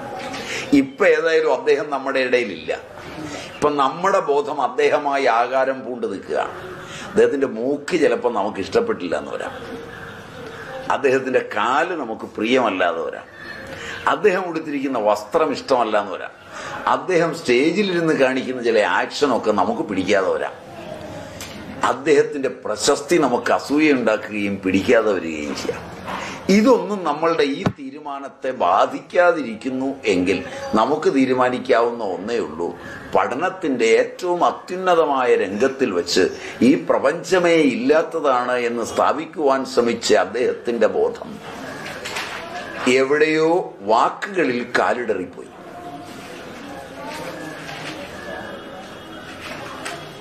ഇതാണ് സൗമ്യവും മര്യാദാമസൃണവുമായ അന്വേഷണമെന്ന് എനിക്ക് തോന്നുന്നു. 2, മഹാഭാരത യുദ്ധം നടന്നതുകൊണ്ടാണ് ഗീത കൂടുതൽ പ്രസക്തമാകുന്നത് ദാർശനികമായി. ഏതൊന്നാണോ വിഷയ ഏഷണകളായി വളർന്നു നിൽക്കുന്നത് അതിലുള്ള ആഗ്രഹത്തിൽ നിന്ന് മാത്രമേ യുദ്ധമുണ്ടാകൂ എന്ന് ഭഗവാൻ 2-ാം അധ്യായത്തിന്റെ 62-ാം ശ്ലോകത്തിൽ സ്പഷ്ടമാക്കിയിട്ടുണ്ട്. ധ്യായതോ വിഷയാൻ പുംസഃ സംഗസ്തേഷൂപജായതേ സംഗാൽ സഞ്ജായതേ കാമാൽ ക്രോധോഭിജായതേ ക്രോധാത് ഭവതി സമ്മോഹ സമ്മോഹാൽ സ്മൃതിവിഭ്രമാ സ്മൃതിഭ്രംശാത് ബുദ്ധിനാശഃ ബുദ്ധിനാശാത് പ്രണശ്യതി. ഇതാണ് എല്ലാ യുദ്ധവും. എന്ന് തന്നെയല്ല, ഇത് ചെയ്യരുത് എന്നർത്ഥം വരുമാറ് 3-ാം അധ്യായത്തിന്റെ അവസാനത്തിൽ ഏവം ബുദ്ധി പരം ബുദ്ധ്വ സംസ്തഭ്യ ആത്മാനമാത്മന ജഹിശത്രും മഹാബാഹു കാമരൂപം ദുരാസതമെന്ന് അദ്ദേഹം സ്പഷ്ടമായി പറഞ്ഞിട്ടുമുണ്ട്. ഈ കാണുന്നൊന്നും അല്ല നിന്റെ ശത്രു. ഇവരെ ശത്രുക്കളാക്കിയത് നിന്റെ കാമമാ. ഇപ്പം നമുക്ക് അദ്ദേഹം ശത്രുവായ പോലെ. മനസ്സിലായില്ല? നമ്മളിൽ കാമമുള്ളത് കൊണ്ട് എല്ലാം ശത്രുവാകും, മിത്രമാവും. കാമം മാറിയാൽ ശത്രുവുമില്ല, മിത്രവുമില്ല. ഒരു കാമവുമില്ലാതെ ലോകത്തൊന്നും ശത്രുവാവില്ല, ഒന്നും മിത്രമാവില്ല. നമുക്ക് പ്രിയങ്കരമായ നമ്മുടെ മതത്തിന്റെ, നമ്മുടെ ദർശനത്തിന്റെ നേരെ അദ്ദേഹം നിറയൊഴിച്ചുവോ എന്ന് സംശയം തോന്നുമ്പോൾ അദ്ദേഹം നമ്മുടെ നമ്പർ 1 ശത്രുവായി മാറും. Am I right? അപ്പൊ ശത്രു ഉണ്ടാകുന്നത് കാമം കൊണ്ടാണ്. ഇത് തന്നെയാണ് ഗീത പറഞ്ഞത്. അദ്ദേഹത്തിന് ആരെങ്കിലും ശത്രു ആയെങ്കിലും, ഇനി ഗീതയോ കൃഷ്ണനോ വ്യാസനോ ഒക്കെ ശത്രു ആയെങ്കിലും കാമം കൊണ്ടാണ്. എനിക്ക് തോന്നുന്നത് പറഞ്ഞു ഫലിപ്പിക്കാൻ പറ്റാത്തതുകൊണ്ടാണ്. കാരണം എന്താന്ന് വെച്ചാൽ അദ്ദേഹം തന്നെ ഗണപതി കൊമ്പ് മുറിച്ച് എഴുതിയത് സമ്മതിക്കുന്നുണ്ട്. മനസ്സിലായില്ല? ഗണപതി ഉണ്ടെന്നും കൊമ്പ് മുറിച്ച് എഴുതിയെന്നും വ്യാസൻ ഇത് പറഞ്ഞു കൊടുത്തു എന്നും അങ്ങനെ ഇരുന്ന് എഴുതിയതാണെന്നും ഈ കൊമ്പുള്ള ഗണപതിയെയും തുമ്പിക്കൈയുള്ള ഗണപതിയെയും അതിരുന്ന് എഴുതുന്ന ഗണപതിയെയും വരെ ഉണ്ടെന്ന് സമ്മതിക്കാമെങ്കിൽ പിന്നെ ഈ സാധനം ഇല്ലെന്ന് എന്തിനാ ഇത്ര വലിയ വാശി പിടിക്കുന്നത്? Am I right? അങ്ങനെയാണ് ഞാൻ വായിച്ചത്. ശരിയുണ്ടോ? അതെ, ഞാൻ വായിച്ചത് അങ്ങനെയാണ്. കാരണം ഈ ഗണപതി ഉണ്ടെന്ന് തന്നെയാണ് അതിനകത്ത് എഴുതിയിരിക്കുന്നത്. ഈ ഗുമസ്തനെയൊക്കെ അംഗീകരിച്ചിട്ടുണ്ട്, പറഞ്ഞു കൊടുത്തവനെ അംഗീകരിച്ചിട്ടുണ്ട്. അങ്ങനെയാണ് ആ 2 ദിവസത്തെ പരിപാടിയിൽ കണ്ടത്. അപ്പൊ ആ നിലയ്ക്ക് ഒരു വാക്കിൽ, പക്ഷെ അത് എനിക്കും വന്നുകൂടെ, നിങ്ങൾക്കും വന്നുകൂടെ? എപ്പോഴാണ് സരസ്വതി, പിന്നെ സരസ്വതി എപ്പോഴാണ് ഉറങ്ങുന്നത്, എപ്പോഴാ ജ്യേഷ്ഠാ ഭഗവതി നാവേൽ ഉദിക്കുന്നതെന്ന് ഒരു നിശ്ചയമില്ല. ശരിയല്ല? വളരെ നന്നായി പറഞ്ഞുകൊണ്ടിരിക്കുന്നതിനിടയിലായിരിക്കും ഈ സരസ്വതിക്ക് ഉറക്കം വന്നു പോകുന്നത്.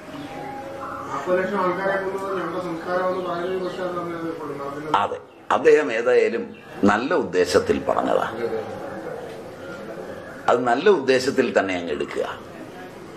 പ്ലസ് മഹാഭാരത യുദ്ധം നടന്നു എന്നുള്ളത് കൊണ്ടാണ് അർജുന വിഷാദയോഗം 2ാമതുണ്ടായത്. അതാണ് വ്യാസന്റെ ഉദ്ദേശമായിരുന്നത്. അതുകൊണ്ടാണ് അനുഗീതയും ഉത്തരഗീതയും ഉണ്ടായത്. ഭഗവത്ഗീത യുദ്ധത്തിന് വേണ്ടിയല്ല എന്ന് പറയാനാണ് അദ്ദേഹം ഒരുങ്ങിയത് ദാർശനികമായി. പക്ഷെ അതെങ്ങനെയോ മഹാഭാരത യുദ്ധം നടന്നില്ല എന്നൊരു വാക്കായിപ്പോയി.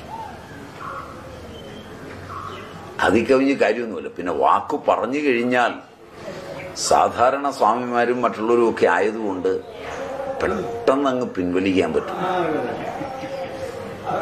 രാഷ്ട്രീയക്കാർക്കാണെങ്കിൽ ഉളുപ്പില്ലാതെ പിൻവലിക്കാം. ശരിയല്ല? അടുത്ത ദിവസം ഒരു പത്രസമ്മേളനം പറഞ്ഞിട്ട് ഞാൻ അങ്ങനെ ഉദ്ദേശിച്ചില്ല എന്നൊക്കെ പറയാം. ഭക്തവൃന്ദങ്ങളും കാര്യങ്ങളും ഒക്കെ ഉള്ളിടത്ത് പെട്ടെന്നങ്ങ് പിൻവലിക്കാൻ പറ്റില്ല. അപ്പോ അതിനെ സിദ്ധാന്തങ്ങൾ കൊണ്ട് ന്യായീകരിച്ച് പറയാൻ അദ്ദേഹം പരമാവധി ശ്രമിച്ചിട്ടുണ്ട്.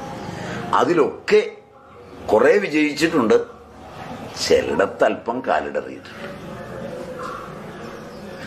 അത്രേ ഉള്ളൂ. അദ്ദേഹത്തെ എതിർത്തവരും ഉണ്ട്. ഉറപ്പായിട്ട് നിഷേധിക്കാം. പക്ഷെ നിഷേധിക്കുന്നത് കഥയെ മാത്രമല്ല, നിഷേധിക്കുമ്പോൾ നിഷേധിക്കുന്നത് പറയുന്നവന്റെ ബോധം ഒഴിച്ചുള്ളതിനെ ഉൾപ്പെടെയാണ്. അതെ, അപ്പോഴാ പറഞ്ഞേ, പറയുന്നവൻ തന്നെ സാരമല്ലാത്ത ഒരു സാധനമാണ്. നിർമ്മലാനന്ദൻ എന്നത് ബോധമല്ല, ശരീരിയാണ്. ഇന്ന അച്ഛനമ്മമാർക്ക് ജനിച്ചു എന്നത് ശരീരിയാണ്. ഇന്ന നാട്ടിൽ ജനിച്ചു എന്നത് ശരീരത്തിന്റെ കഥയാണ്.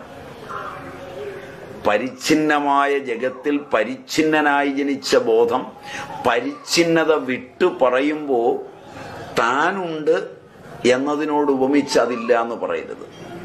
താനും അതുമില്ല എന്നതിനോട് ഉപമിച്ച് പറയുക എന്ന ഒരു പരിപാടി ആയിരുന്നുവെങ്കിൽ ഇത് അപകടമില്ലാതെ പോയത്.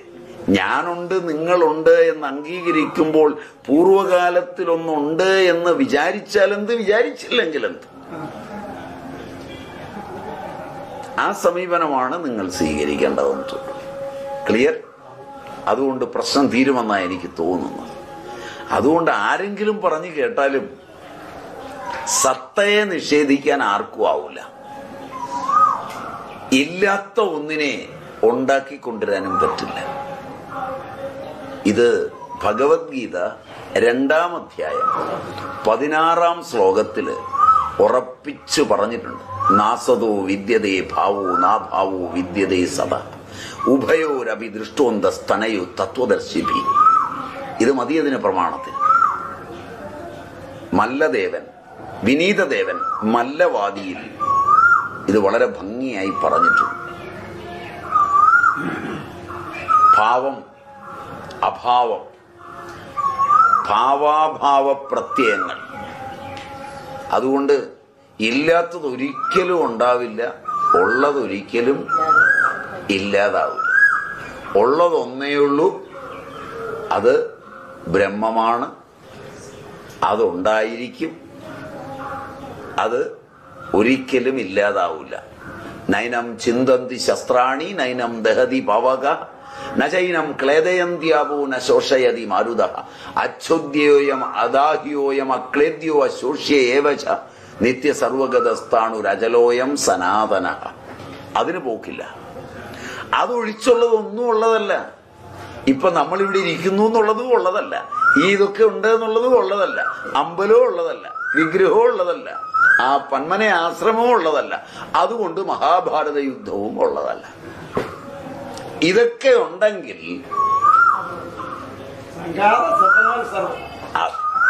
ഉള്ളതാ. അതുകൊണ്ട് ബോധം മാത്രം ഉള്ളതാണ്, ബാക്കിയൊക്കെ ഇല്ലാത്തതാണ്. ക്ലിയറായി എന്ന് വിചാരിക്കുന്നു. ഞാൻ അപകടം പറഞ്ഞില്ല എന്ന് എനിക്ക് വിശ്വസിക്കാം. ഹരിയോ ഹരിയോ.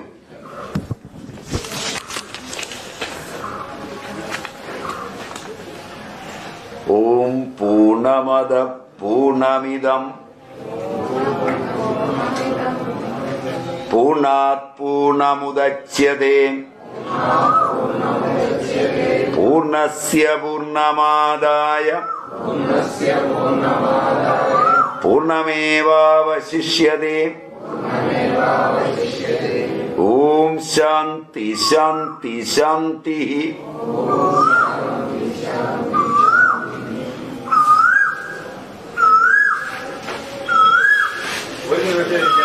ഒരു കാര്യം ഒന്ന് പറഞ്ഞു, മറ്റില്ലാതെ പറഞ്ഞു. ഏപ്രിൽ 20 മുതൽ 23 വരെ ശ്രീ ചട്ടമ്പി സ്വാമിയുടെ മഹാസമാധി ദിനങ്ങളാണ്. 20 മുതൽ 23 ദിവസം ഇതിന്റെ വിശദമായ നോട്ടീസ് ഇവിടെ വിതരണം ചെയ്യുന്നതാണ്. ഇതിനോടനുബന്ധമായി വിദ്യാർത്ഥികളുടെ സാഹിത്യ മത്സരം കുട്ടികൾക്ക് വേണ്ടി ഇവിടെ നടത്തുന്നു. അപ്പോൾ നമ്മുടെ പരിസരത്തുള്ള കുഞ്ഞുങ്ങൾ ഇവിടെ എത്തി ഈ മത്സരത്തിൽ പങ്കെടുക്കണമെന്ന് അതിന്റെ നോട്ടീസ് ഉണ്ട്. അതൊന്നും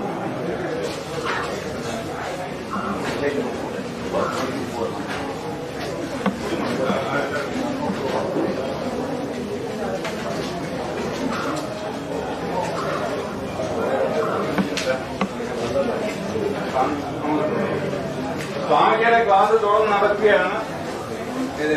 സ്വാമിയുടെ